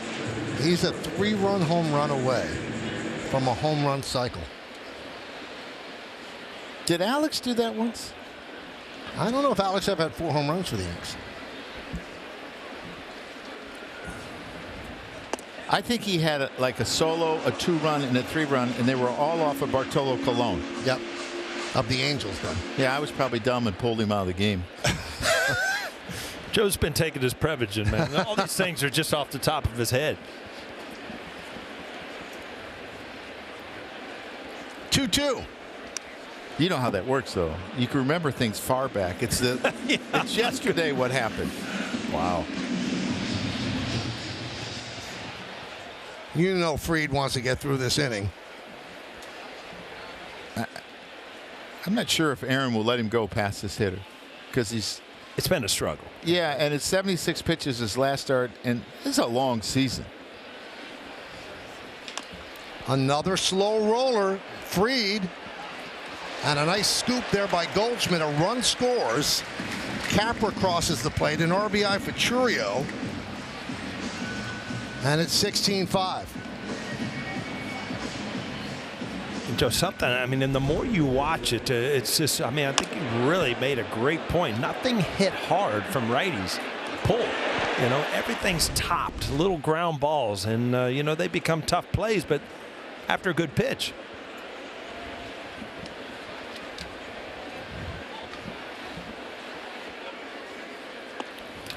Yelich swings and misses. It becomes really frustrating, right, when you see all these little top balls. And CC, we used to play the third baseman closer to the line more than what the scouting report would tell you, just because so many people rolled over his changeup and pulled it down the line, or the slider down and in. And I said, okay, he's not your typical lefty with all those breaking balls that he throws down and in. We can't say you look at, you know, this team and this is what this guy does against lefties. CC's different. Right. So you got to change it a little bit. CC threw out the first pitch today. And played for both of these teams. Right. Oh, that run he had with Milwaukee. I mean, really. Throwing every other day, it seemed like. Took them to the playoffs after coming over from Cleveland, and just really took that team on his shoulders. And he will be inducted into the Hall of Fame this summer. That one is a base hit to right field. That's going to score Terang. Judge comes up throwing, fires it in. It's an RBI single for Yelich. And it's 16-6. And Max Fried, on a day where his team hits 8 home runs in 4 innings, is not going to be eligible to get a win. Yeah, and the defense really struggled behind him today on some tough ground balls. And you give a team extra outs, you're usually not going to go very deep in the game. So Max Fried could sue for lack of support for his defense, but his offense said, oh, wait a minute. Andres Gomez comes on for the Yanks. He will face Contreras. What number was that to name that Yankee? That was a 2? That was a 2. They started off with an easy one. That's right. This is our opening day. We're 1 for 1, Mike. So there are 2 outs here in the 5th inning. So that means there's 26 outs so far in the game. 60 batters to get 26 outs.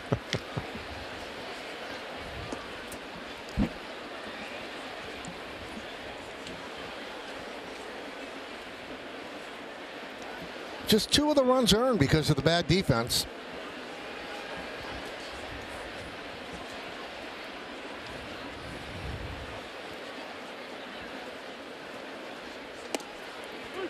Now we are switching up Name That Yankee a little bit this year. It's not necessarily a guy who also played for the other team. It's Name That Yankee. Could be anybody. Kind of opens up the trivia floodgate. Did they run out of players? They might have, yeah. Driven out to right field and deep. Judge back, turns, looks. It's going to be off the base of the wall. Yelich will go to third. Judge gets it in, holds Contreras to a single.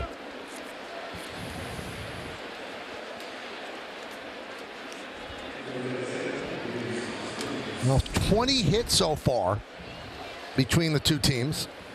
Again, belt high fastballs with a little movement are going to get hit hard.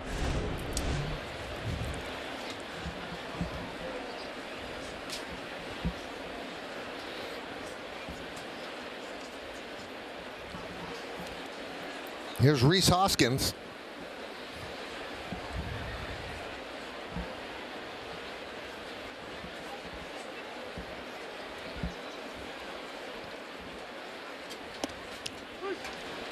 Yoendris must have heard that they like to run and make sure you hold the ball. I was just going to say, where's the pitch clock out there? It seemed like it was there a minute. Yeah. Get a little longer with a runner on. He took it right down to the wire.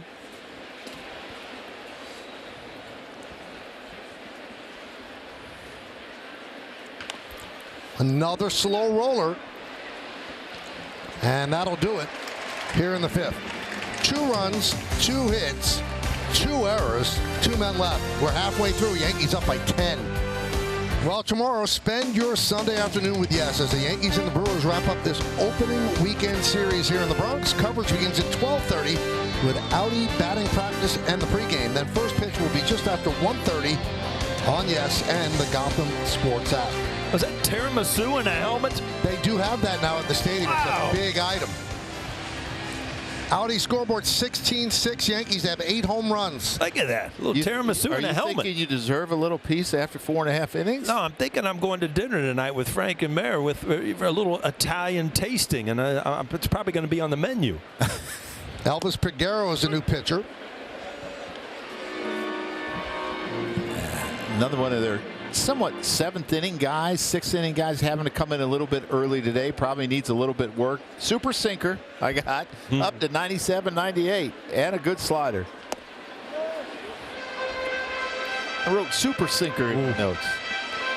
You know, it's hard to get the ball to sink when you throw that hard. It's amazing.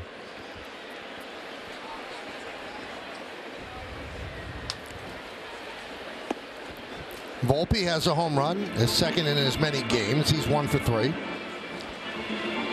Well, a lot of times where a guy stands on the mound and he's on the far first base tells you what his ball's going to do. Right. It means it's going to run towards third base, and he needs that room to throw it for a strike. Ground ball to third. Capra just gets Volpe. Time for today's injury report, brought to you by Montefiore Einstein, the official hospital of the New York Yankees. Giancarlo Stanton has begun swinging a bat, experiencing steady improvement. No timetable for a return. Right and left elbow tendons. He's had 3 PRP injections, but he is swinging a bat, and he's not just dry swing. He actually has been hitting a little bit under the stadium at the cages, so they expect him to be back at some point. When that is, they're not tipping their cap, but they tipping their hand, but they believe he's going to be back. And Michael, he had those final PRPs. After that, it seemed like that was what really got him moving in the right direction. But with one thing with Giancarlo Stanton, they want to make sure he's 100% right before they bring him back. We know how valuable he is, especially in the postseason. There's also other news on the injury front. Ian Hamilton could be joining the team soon. He's starting a rehab assignment today, probably a couple outings for him. Aaron Boone said he expects him back as soon as he is eligible to come off that IL. Throwing a slider with that kind of depth up to 90, 91. Yeah, with that sinker. Just glad you're sitting here now. It's much easier to hit it up here than it is down there, believe me.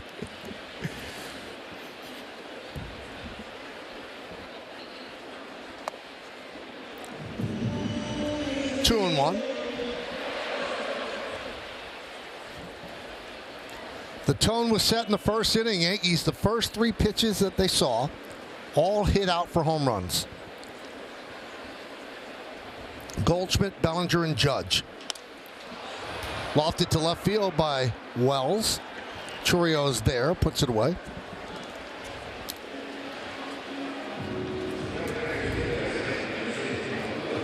So we've mentioned that Judge has 3 home runs. Do you think there have been more 4 home run games in the majors than perfect games? What do you think is more? I think there's more perfect games. You would be correct. 24 perfect games, 18 games with 4 home runs for 1 batter.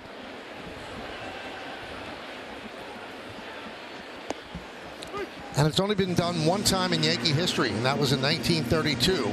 Lou Gehrig did it at Scheid Park against the Philadelphia A's. Judge already has 7 RBIs, which is a career high for him in a game. You know, I was always a good multiple choice guy. I like your questions. I was 50-50 there. You know? That's why you did so well on the SAT. Yes. I tell you what, I came in here today. I saw you working. I said, Joe's been working since last January for this game. I felt a little underprepared up here. Yeah, but the problem with the SAT, it was like 25% chance. Oh, boy.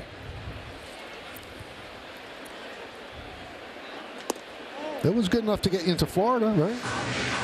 Well, yeah, I remember taking it, but then I remember when they told me that, we want you to play baseball, then I didn't think my SAT score was as important as it could have been, Bet you Neville had a good SAT. Much better than mine. Yeah. I'm not going to brag. She wins at a lot of things in life. You were going to U of F? No, South Florida. South Florida. Yeah, Robin Roberts was coaching down there. Anywhere where it was sunny and warm. Coming from Columbus, Ohio, where you play 12 games a year in the spring and it's freezing, I wanted to go somewhere warm. Well, for the first time today, the Brewers keep the Yankees off the board. The Yankees still lead by 10. Thank you, Bob. Montefiore Einstein scoreboard 16-6 Yankees as we go to the 6th. And Gomez with a breaking ball that doesn't break, 1-0. It'll be Frelick, Ortiz, and Mitchell.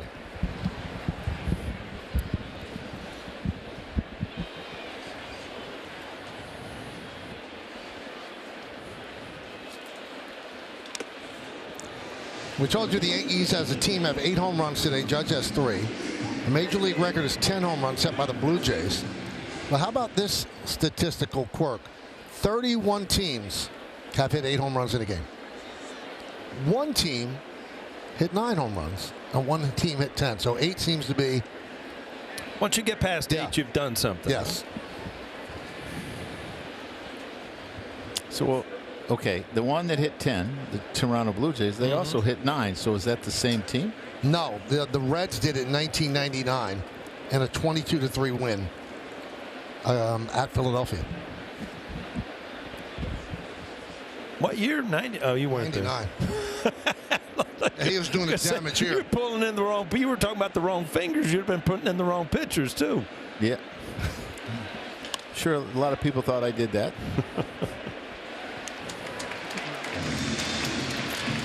Take a little trip around the majors, shall we? Misner with a walk-off home run in the Rays' first game at Steinbrenner Field. Sellout crowd, so Cameron goes yard. Tyler O'Neill home run in 6 straight opening day games. That's the Major League record. And Mookie Betts, there was so much fear he had lost so much weight so quickly. They had a walk-off 3-run home run in the 10th against Detroit. That was the second home run of the game.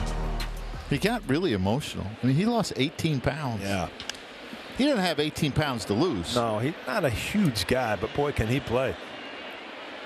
Bellinger calls off Volpe to retire Ortiz. He got down to like the 150s, the high 150s. That's like junior high weight. Huh? I read the other day in the notes, Michael, that you're talking about home runs on opening day. The only player ever, back-to-back years, with 2 home runs. Joe Torre. I'm like, wow, what a way to start the year. Back-to-back years, 2 home runs on opening day. Was that his MVP season? That I don't know.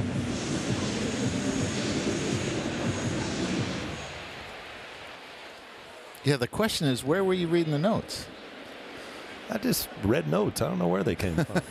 Because I wasn't coming to the ballpark. Yeah, I didn't have the official notes.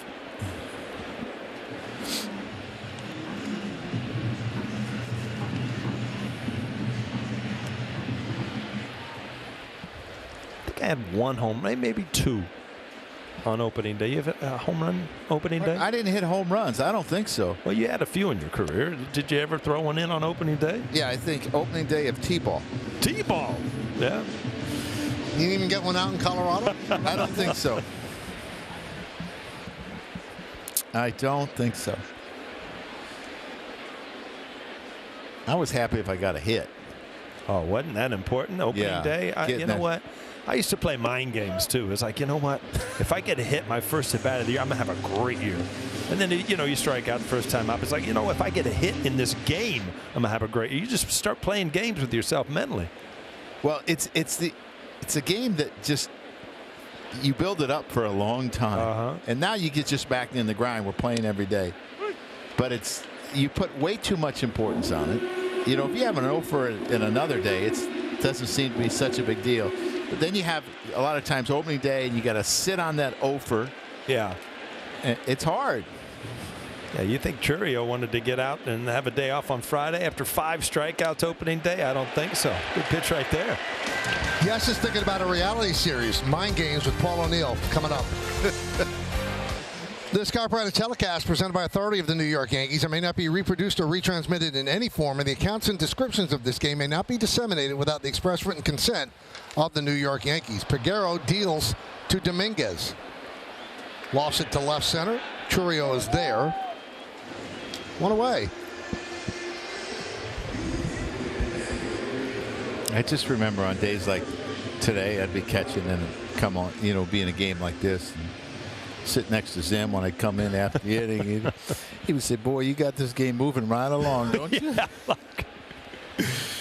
Zim always had the right thing to say. Yeah, he did. Could make you laugh.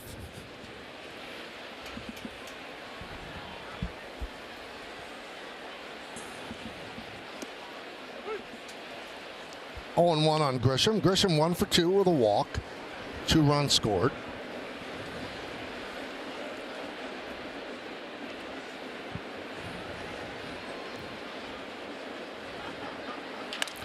Ground ball. Terang bobbles. Bobbles again, and Grisham will reach. Terang, a Gold Glove winning second baseman. In fact, a Platinum Glove winner. Boots one there. Interesting enough, their 2 Gold Glove winners both have an error already this year. Sal Frelick made one the other day on a ball off the wall, and the Terang makes this one. It comes up, hits him in the heel a little bit. He kicks it once, can't quite get to it. Trent just runs too quickly for that to be an out. It was that second little dive out of it came out of his glove. He almost had it.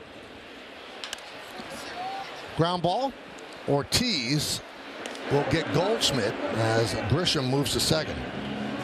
So Goldschmidt retired for the first time today. And that brings up Bellinger. Hedrick warming for the Yanks. They're starting the season with 3 lefties in the bullpen.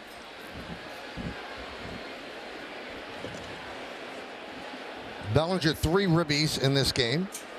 Home run. An RBI single off the pitcher, and then a sac fly. 2 for 3. It was interesting. He was talking about what to do in the roll call. Talked to his father, Clay. Yeah. I saw Clay after the opener on Thursday. You could have read by his grin. He was so happy his son was playing for the Yankees. Unbelievable.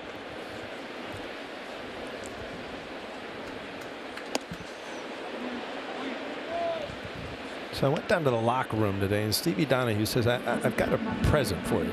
I said, okay. And I've talked numerous times about my kids used to, play in the playroom with Cody Bellinger. And so they've redone the playroom in Yankee Stadium, and they took down some of the pictures. And one of the pictures was me and my son Andy when he was about, 3. And now he's, 35, 36. But I'm going to take that one home. It's a really, really cool thing that the Yankees do. The amazing thing is Andy got older. You look the same. Oh, really? Yeah. Yeah. Yep. 4K says different. This 1K says no. That's quick. I like that.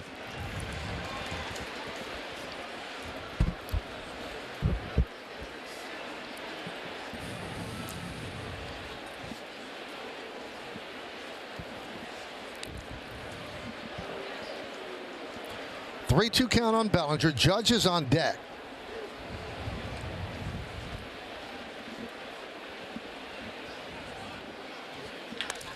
Base hit, right field.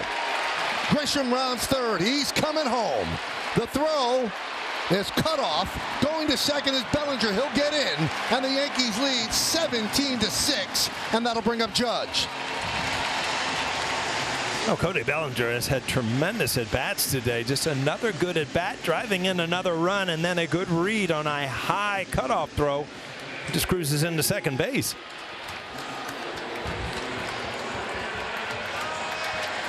Yeah, something you don't talk a lot about Cody Bellinger, but watching him the last 2 years, he's a really, really good base runner. Understands when goes first and third, and here we go. Is this number 4? 3 home runs for Judge, 7 ribbies.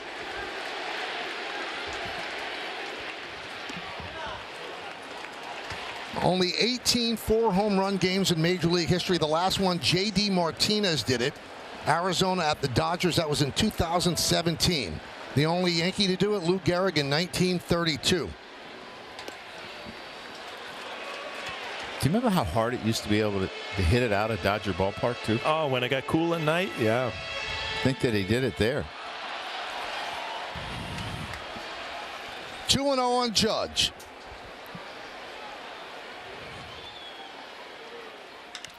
High fly ball, right field.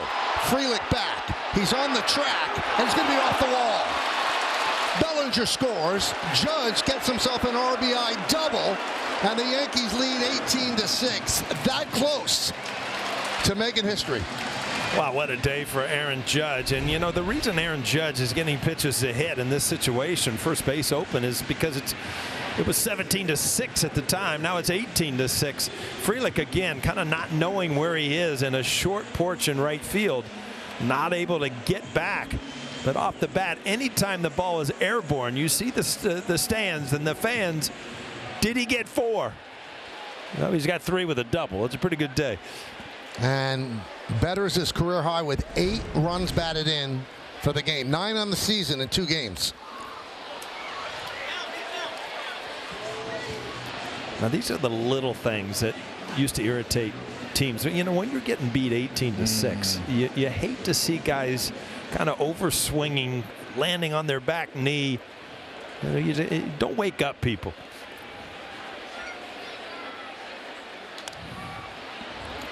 Popped up. Well, when I saw that, I thought about what you said. You know, very seldom did you see back-to-back to back. Because they would hit the third guy in the back. Yeah. And when he took that swing, I mean, the game has changed, and Major League Baseball has done a really good job of keeping pitchers from intentionally hitting players. But it would have happened. It happened to me when I was with the Rockies. And I told the pitcher I was the only guy you could get out. I had nothing to do with those home runs. Up the middle and caught by Ortiz to end the inning. Yankees add 2 more runs. They're up by 12. Even in slow motion, this is impressive, Paul. Yeah, when you watch Aaron Judge and his swings, they are so you just think it's the same thing over and over again, and it's your ability as a hitter to put yourself in the same spot every time. Well, today he's been in a great spot. 3 home runs and a double. Just what you expect when you come to Yankee Stadium as a young kid to watch Aaron Judge, huh? Ford scoreboard 18-6. Brent Hedrick comes in. Impressed the Yankees in spring training with the injuries. There were spots open in the bullpen, and so he's the 3rd lefty in the pen. 3rd pitcher used by the Yankees as he's facing Oliver Dunn.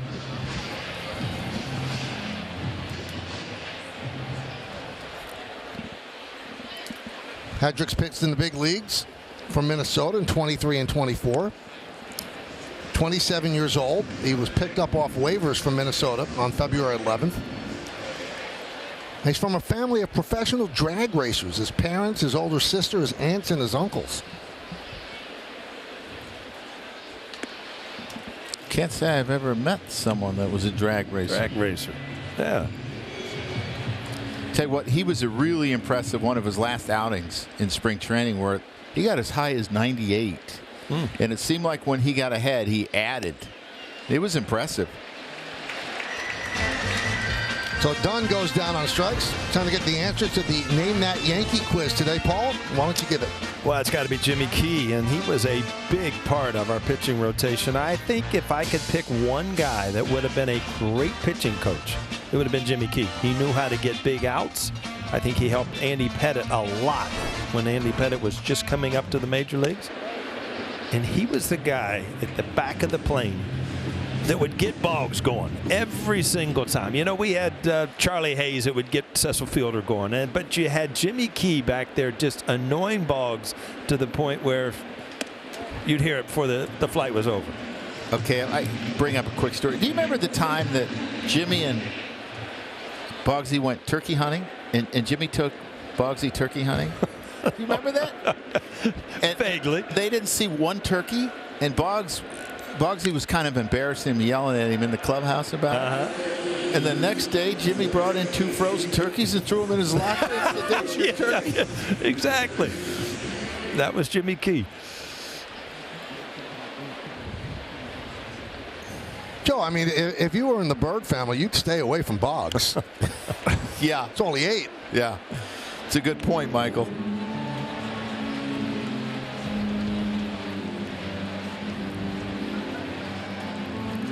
Two and 2 on Bryce Terang. Yankees up 18-6.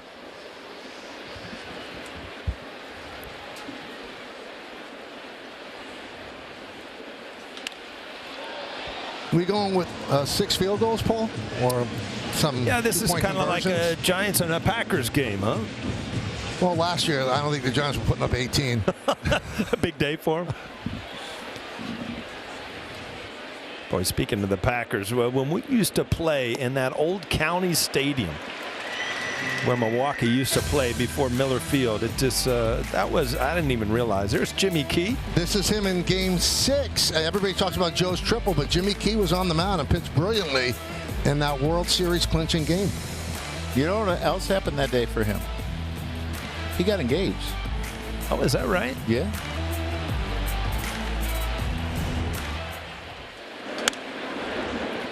See that little kid holding that sign there? Yeah. He's now 35 years old. Believe me, I know all about it, because that one that I brought from the playroom today, that little kid I'm holding in the field, he's 35 or 36.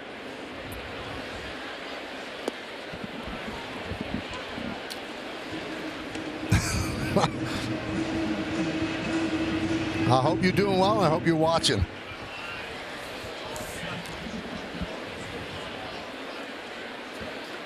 Now here's the picture that Paul is talking about. I don't know if we could get a shot of it, but it's I mean, that goes right up in the office at home, I guess. Absolutely. Look at that. That little dude right there. Not that dude. He's gotten old and ugly. That little dude right there grew up. He's 36 years old now.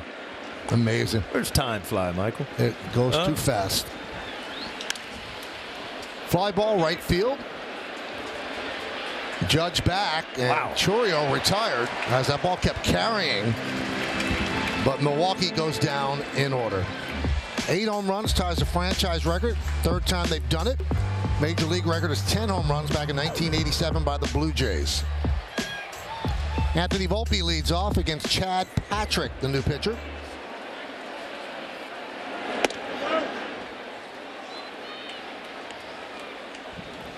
What he did in AAA. This is his major league debut. It was the IL pitcher of the year. Those numbers, 14-1. That'll do it for you.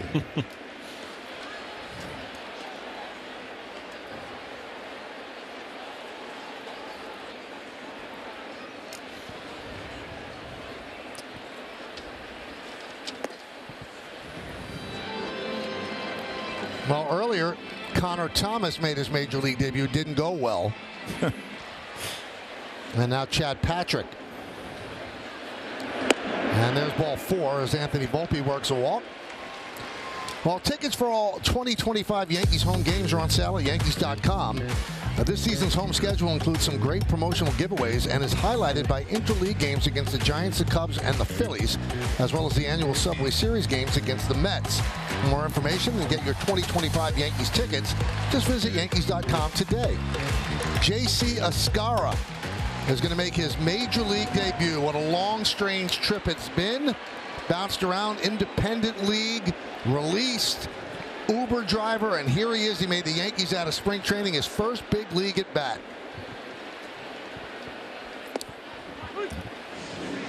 And Michael, I spoke to him for the BP show earlier today, and I asked him what it is going to be like for him when his number is called, and he said he will be ready. He has always been ready. I don't know if you guys saw the thing. He had a little appearance on the Today Show yesterday with his mom talking about his story, and he said more than anything, he wants to tell it as much as possible just because he wants to be an inspiration for other people who are thinking about giving up to keep going, keep persevering. Your dream could come true as well. What a wonderful story, and a really, really nice guy. And he hung in there, and here he is in the big leagues as he swings and misses and goes down on strikes. And Michael, he and Nestor Cortez did a nice little jersey exchange prior to opening day, which was kind of cool. Two guys from the same hometown, knew each other growing up. I asked him what Nestor was like in high school, and he said he was nasty.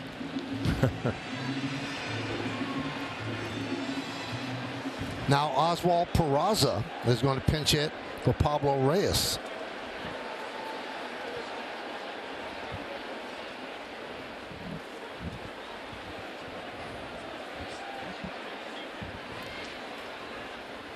So that means that all the Yankee position players have gotten into a game this year.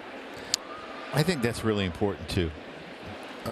You know, the guys don't sit for a week before their first game, that you can get them out there. They played Monday and Tuesday at the end of spring training, so you're going 4 days without a bat. Now you're in here, and now you feel better. How happy are you right now? Why is that? You see what's sitting next to you? Oh, I know. They just, I mean, they sent up the samples for the tiramisu here. I don't know. Mom said I'm not allowed to eat dessert before I eat dinner, though, right? You could have one spoon. This is a very popular item here at the stadium. I like the looks of it. I mean, you do realize, Joe, the power of O'Neill. I mean, I wish he'd talk about Audi and send cars up here. This guy talks about tiramisu. It's here. You know, I've talked about a lot of cars. We haven't had one come up yet, right? It'd be a little hard getting it in here, don't you think? I could at least park it in the tunnel or something. Yeah, right in the loading dock. Drilled deep to left field. There it goes. See ya. The Yankees' 9th home run of the day. They did it again.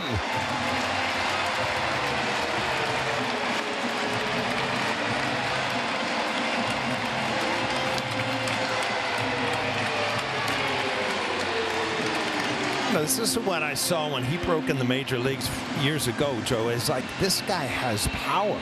I mean, he has the ability to drive the ball out. I expected huge things. Maybe this is his time, because you keep waiting for him to really take the baton and take, to the next level and be an everyday guy. Yeah, there were questions about him, whether he was going to make the team or not, and there were some injuries, and he was out of options, and he gets a breaking ball that's about thigh high.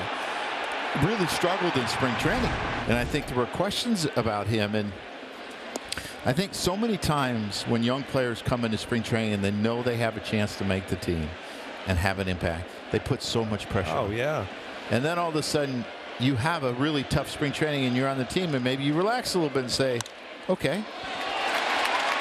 Dominguez with a single. That's his first hit of the season.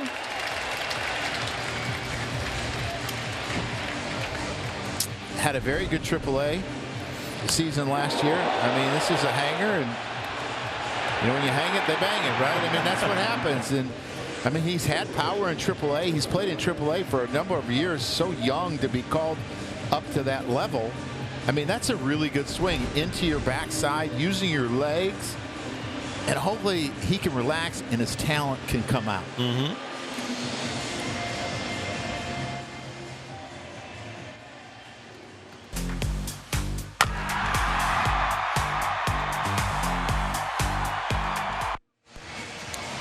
Well, the Yankees now stand with the Reds as the only teams in baseball history to have 9 home runs in a game, and they're 1 home run away from the all-time record of 10 set by the Blue Jays. And Peraza's home run also guarantees that Judge's spot is going to come up. So you're setting the stage early. Right? Oh, yeah.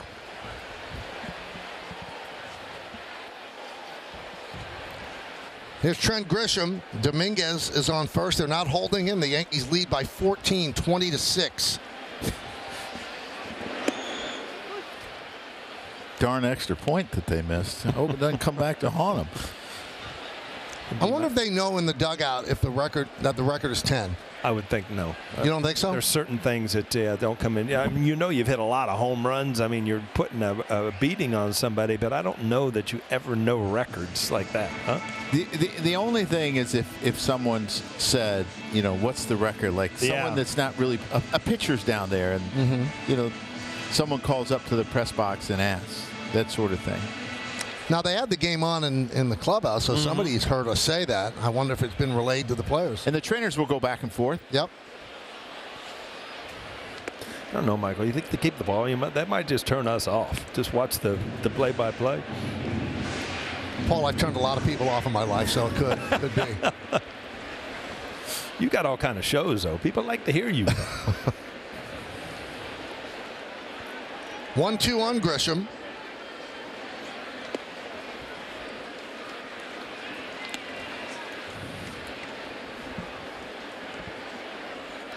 Judge sitting on 3 home runs. He has 8 runs batted in, which is a career high for him.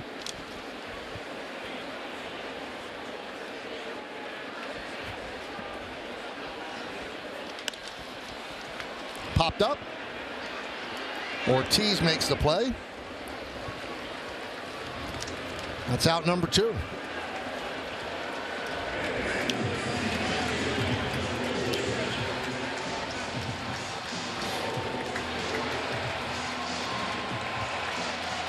Oswaldo Cabrera is going to pinch hit for Paul Goldschmidt.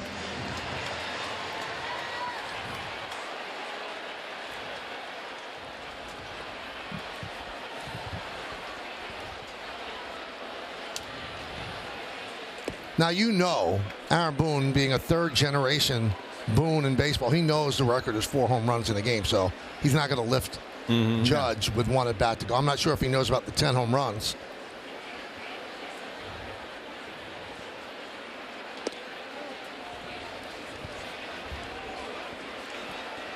So the Yankees with a new franchise record, 9 home runs in a game.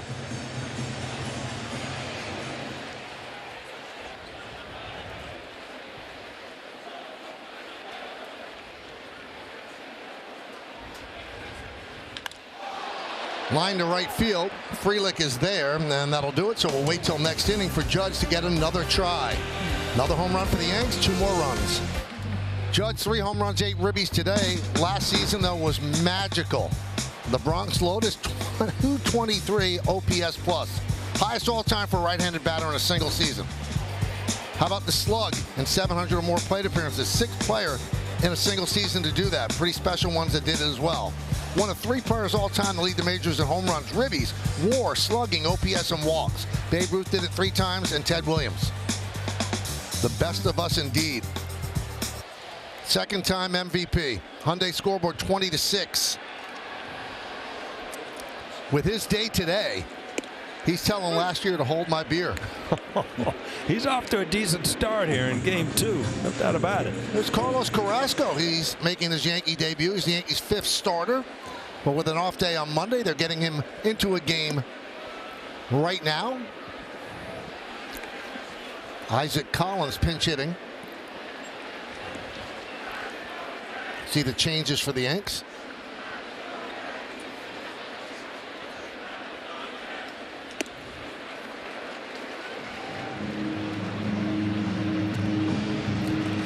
Look at the names on that streaming service. Wow. Better call Paul. K's Anatomy. Nobody's watching that. Oh. I was just looking around the stadium, Michael, because I'm always, as we look at these new big hit streaming TV shows at the bottom of the screen. I think, Reebok's new, right? The Reebok sign out there in right center. Gotham Sports app, obviously that's new. Amtrak, I think that's new too. No, I think Amtrak's been out there.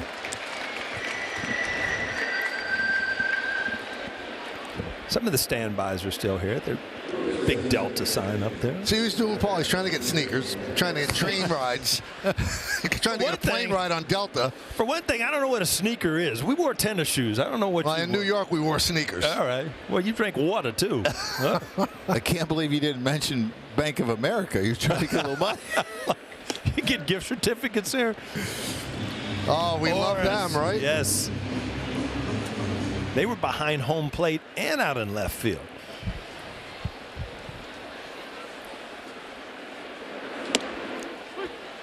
Eric Haas pinch hitting for Contreras.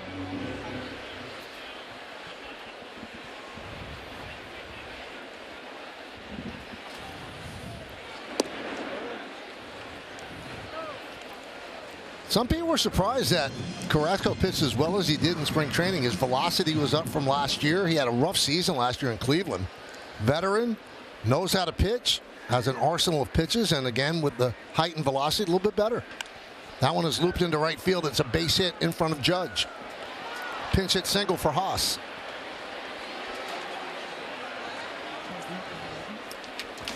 Yankees baseball on Yes is brought to you in part by Toyota, the official hybrid vehicles of the Yankees, and by Delta, the official airline of the New York Yankees. Delta, keep climbing.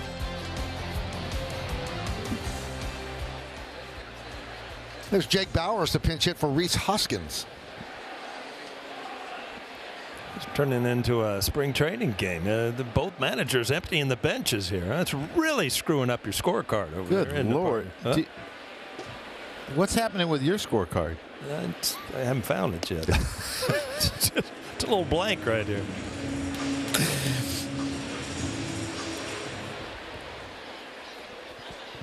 Michael dug into the tiramisu. It was good. Yes, he did. 2 spoons. I don't want to put the weight back on. I just had 2 spoons. Well, that's just a taster then. Yeah. Coming up, bottom of the 8th. Bellinger, Judge, and Chisholm. Judge knocking on the door of history.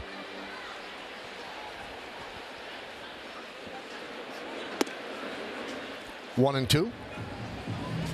You say you keep your scorecards, right? This one I'll keep. Yeah. I don't keep all of them anymore, but this one I'll keep. I mean, you have some from years and years and years ago. The perfect games and the no-hitters. Oh, yeah. That one is drilled into right center field. That's going to be in there and go all the way to the wall. Haas is going to go to third. They're going to wave him home. It's a pinch hit RBI double for Bauers. And now it's 20-7 Yankees.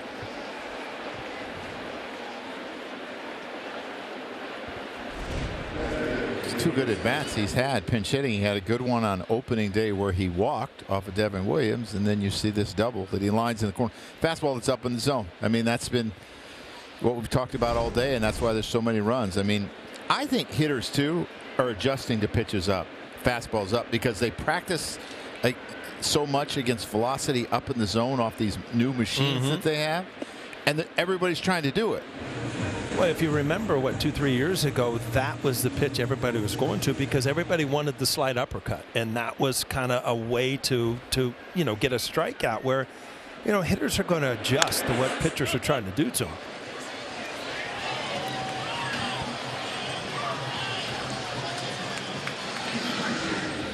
One and one on Sal Frelick. Infield single hit by a pitch, walked and grounded to second. Bauers on second with 1 out.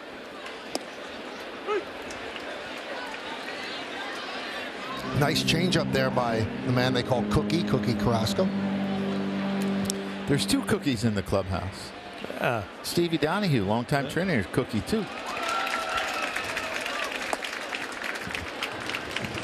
I remember trying to chart Carrasco many years ago when I was managing, and I would study all the pitches. You couldn't sometimes tell whether it was a slider or a changeup, and no one really knew because a lot of them times they have the same action. I always thought good changeups that kind of resembled the spin of a 2-seam fastball. Those are the ones that were really hard to hit because you couldn't tell the speed, but you could tell the spin, and obviously that's how you kind of decide what pitch it is or not. But if it has the same spin and you've just taken 7 or 8 miles an hour off of it, almost impossible to hit. So Cabrera with the put out at first, 2 men down. Moving to third is Bauers. Here's Joey Ortiz. And a strike.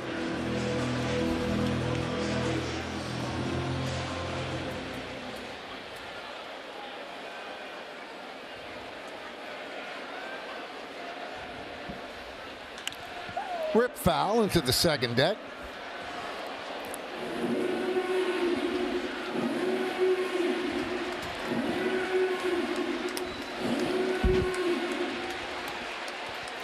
Yankees lead 20-7, 20-16-5, 7-10-1 for Milwaukee.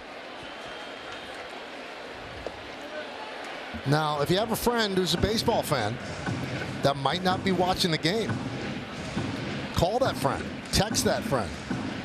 You have a chance to see history in the bottom of the inning. Swing and a miss. Aaron Judge, 3 home runs. Looking for a Major League record 4. Stay tuned. And they're going to face a position player. Jake Bauers is on the mound, trying to keep the Yankees from a Major League tying 10 home runs in a game, and Judge from 4 home runs in a game. When Bauers deals outside. What's he got, Michael? I think a little bit of this, a little bit of that. Little cutter at 65. Did you like facing position players? No, hated it because it's just you're supposed to crush everybody, right? That's not really a pitcher, but it just goes to show you, even in batting practice, you pop balls up as Cody Bellinger did right there. But this is the at bat we've been waiting for, and with a position player on the mound, he's not going to pitch around him. Last time up, he hit a ball off the wall for a double and an RBI. He has 3 home runs. Only 18 players in baseball history have 4 in a game.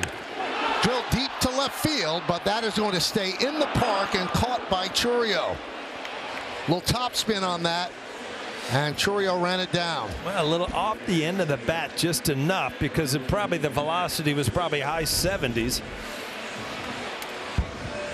Oh, it's actually a breaking ball. Wow. That might have been in the 50s, that breaking ball. 55 that pitch was. Well, that's speed limit. That's right. Speed limit on the hutch. You can't even go on 95 going 55. Huh? Oh, Chisholm gets plunked.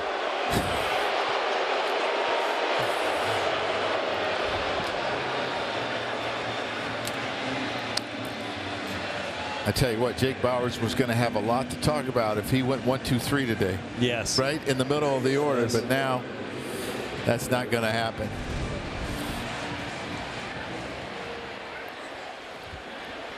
You can see as a position player, it is so weird to be on the mound. Well, he's got some experience at this.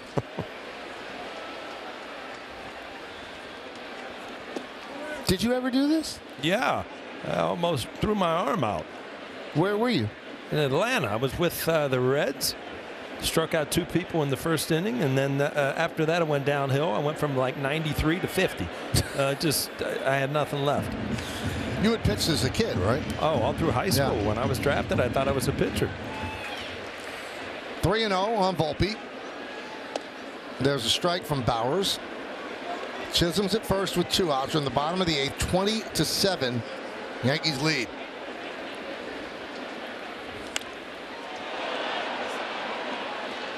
Now 3-2.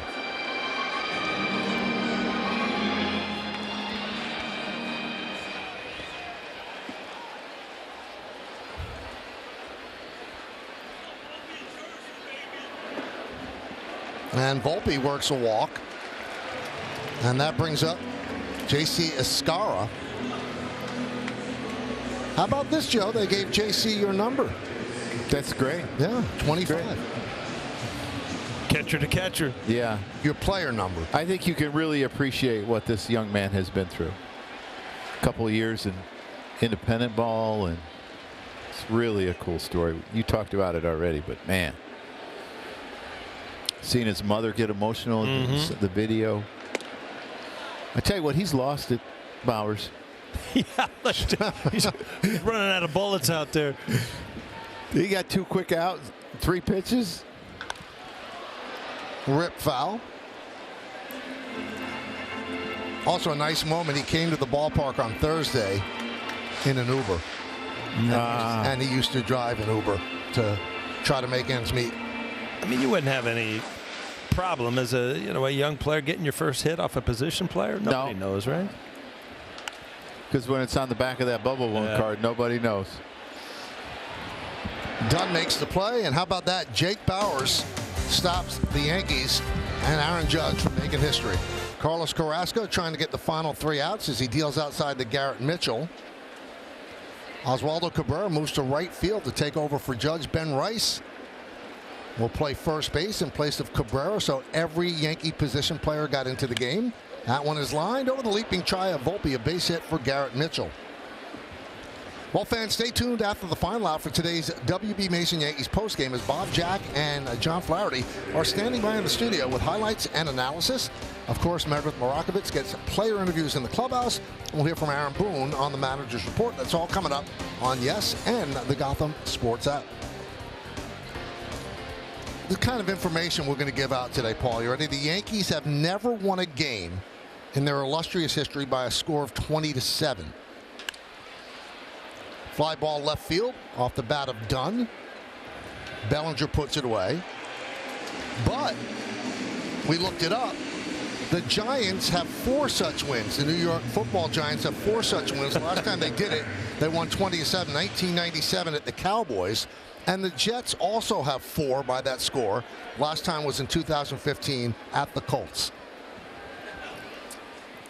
2015 at the Colts. Mm-hmm. There was a good game. The Jets and the Colts in the Super Bowl. Joe Willie, right? That's right. But that was the Baltimore Colts. Yeah, that's one I remember, though.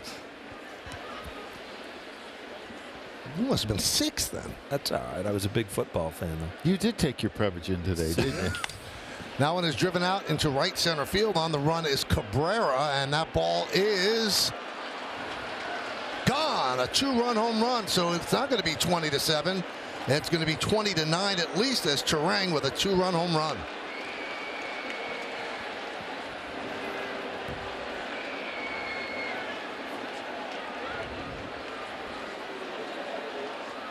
Well, it's not the outing Carrasco's looking for, trying to tune it up, get ready. But this ball, you see a little movement and just waist high. Ends up in the bullpen. Well, it looked like he was trying to throw that front hip sinker where he started off the plate and ends up on the inside, but it had plate the whole time. Turang recognized it, crushed it. Yeah, that is a 2-seamer. You see a little movement, but that ball's got to end up on the inside corner, not start on the inside corner and end up in the middle of the plate.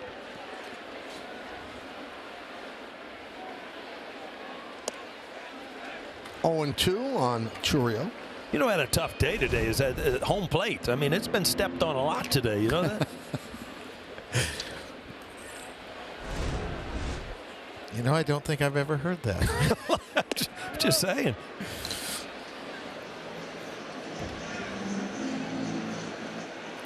Danny Cunningham, the great grounds crew, he'd have a tough day because he had to fill in all those holes. That's right. A lot of traffic in that batter's box. Grounded. Volpe. And the Yankees are an out away from their second win. Upcoming schedule brought to you by your local Tri-State Buick dealers. We're back at it again tomorrow at 1:35 right here on Yes. Monday's an off day, then 3 games against the Diamondbacks. 7:05 on Tuesday on Yes, then on Prime at 7:05 Wednesday, and back on Yes at 7:05 on Thursday. Yankees hit the road with 3 in Pittsburgh Friday, Saturday, and Sunday. 4 o'clock Friday game. Must be their opening day, huh? Yeah, I would think so.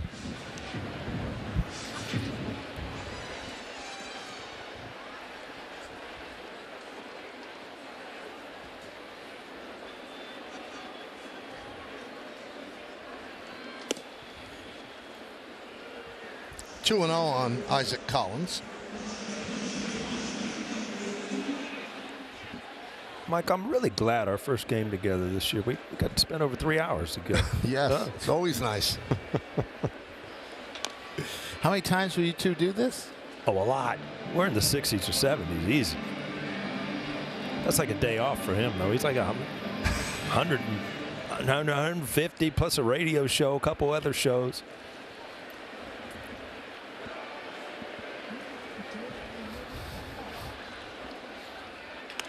check swing. Peraza, not in time.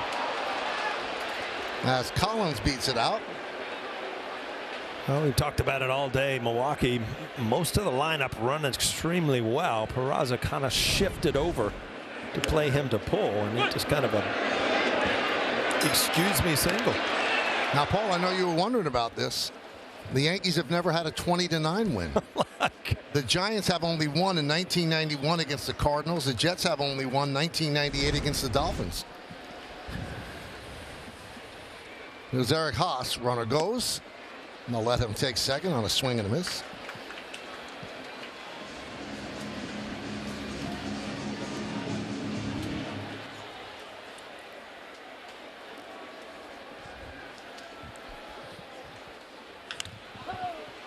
Oh, 0-2, strike away. Yankees got out of the starting blocks great last year, and that benefited them when they ran into a little bit of a slide in the middle 35 games. But you can't lose a season early, you can't win a season early, but you can help yourself get through some of the rough spots by piling up wins early. Yeah, they were 49-21 their first 70 games. Yep. And Garrett Cole didn't pitch till game 76. And then they had a stretch where I believe they were 11-25. But they ended up winning the American League East and the American League pennant and going to the World Series against the Dodgers. 1-2. 2-2.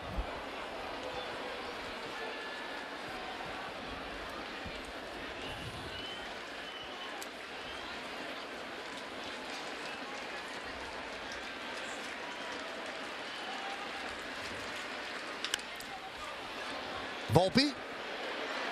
And the Yankees win 20-9. They club 9 home runs. And they just do big time damage. They lived up to their name, the Bronx Bombers, in a big way, especially Aaron Judge with the 3 home runs and the 8 ribbies. Well, hopefully this is the kind of baseball that you're going to see up and down through the lineup. Obviously, you're not going to see 20 runs every time out. You are going to see that guy, Aaron Judge, hit a lot of home runs. But big made by Bellinger. Volpe, you could go down the list. Joe, I just think this is a different feel to a team that's going to have to help 1 through 9 instead of just a couple guys. Yeah, I would have to agree with you. And seeing Austin Wells play against left-handers and having success today got me kind of excited. And Jazz Chisholm also having success. So their lefties are going to have to hit lefties because they're going to see a lot of them out of the bullpen. Not necessarily starters, but out of the bullpen, and that's a good sign.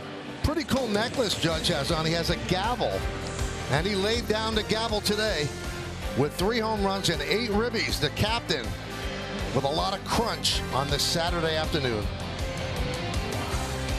Oh, well, it all started with Goldie, you know, there in the first at bat, first inning, getting things going. Just all around having a great plan going into the game and going out there and executing it.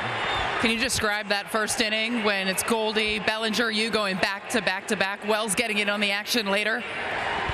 Well, that was a fun inning. Like I said, guys going up there with conviction. They had a plan, and we went out there and executed. But we were really feeding off the fans today. They were rocking there in the first. How much energy do these fans bring you? I saw you go out there and salute them. Obviously, the curtain call today. How much extra does that bring out of you? Oh, we love it. You know, this is even last year, these fans came out in numbers, always cheering us on to the end. And we're going to do it again this year and have something special for them. 3 home runs for you. What clicked for you at the plate? Just trying to be on time. That's the biggest thing. You're on time, ready to hit. And especially we got all the traffic on the bases. You know, guys in front of me were getting on base. It makes my job easy. Did you think you had that one in the 6th? And how badly did you want it in that final at bat with Jake Bauers on the mound? You never know here. The wind was kind of swirling, but it's just about taking a good approach, take a good swing, and see what happens.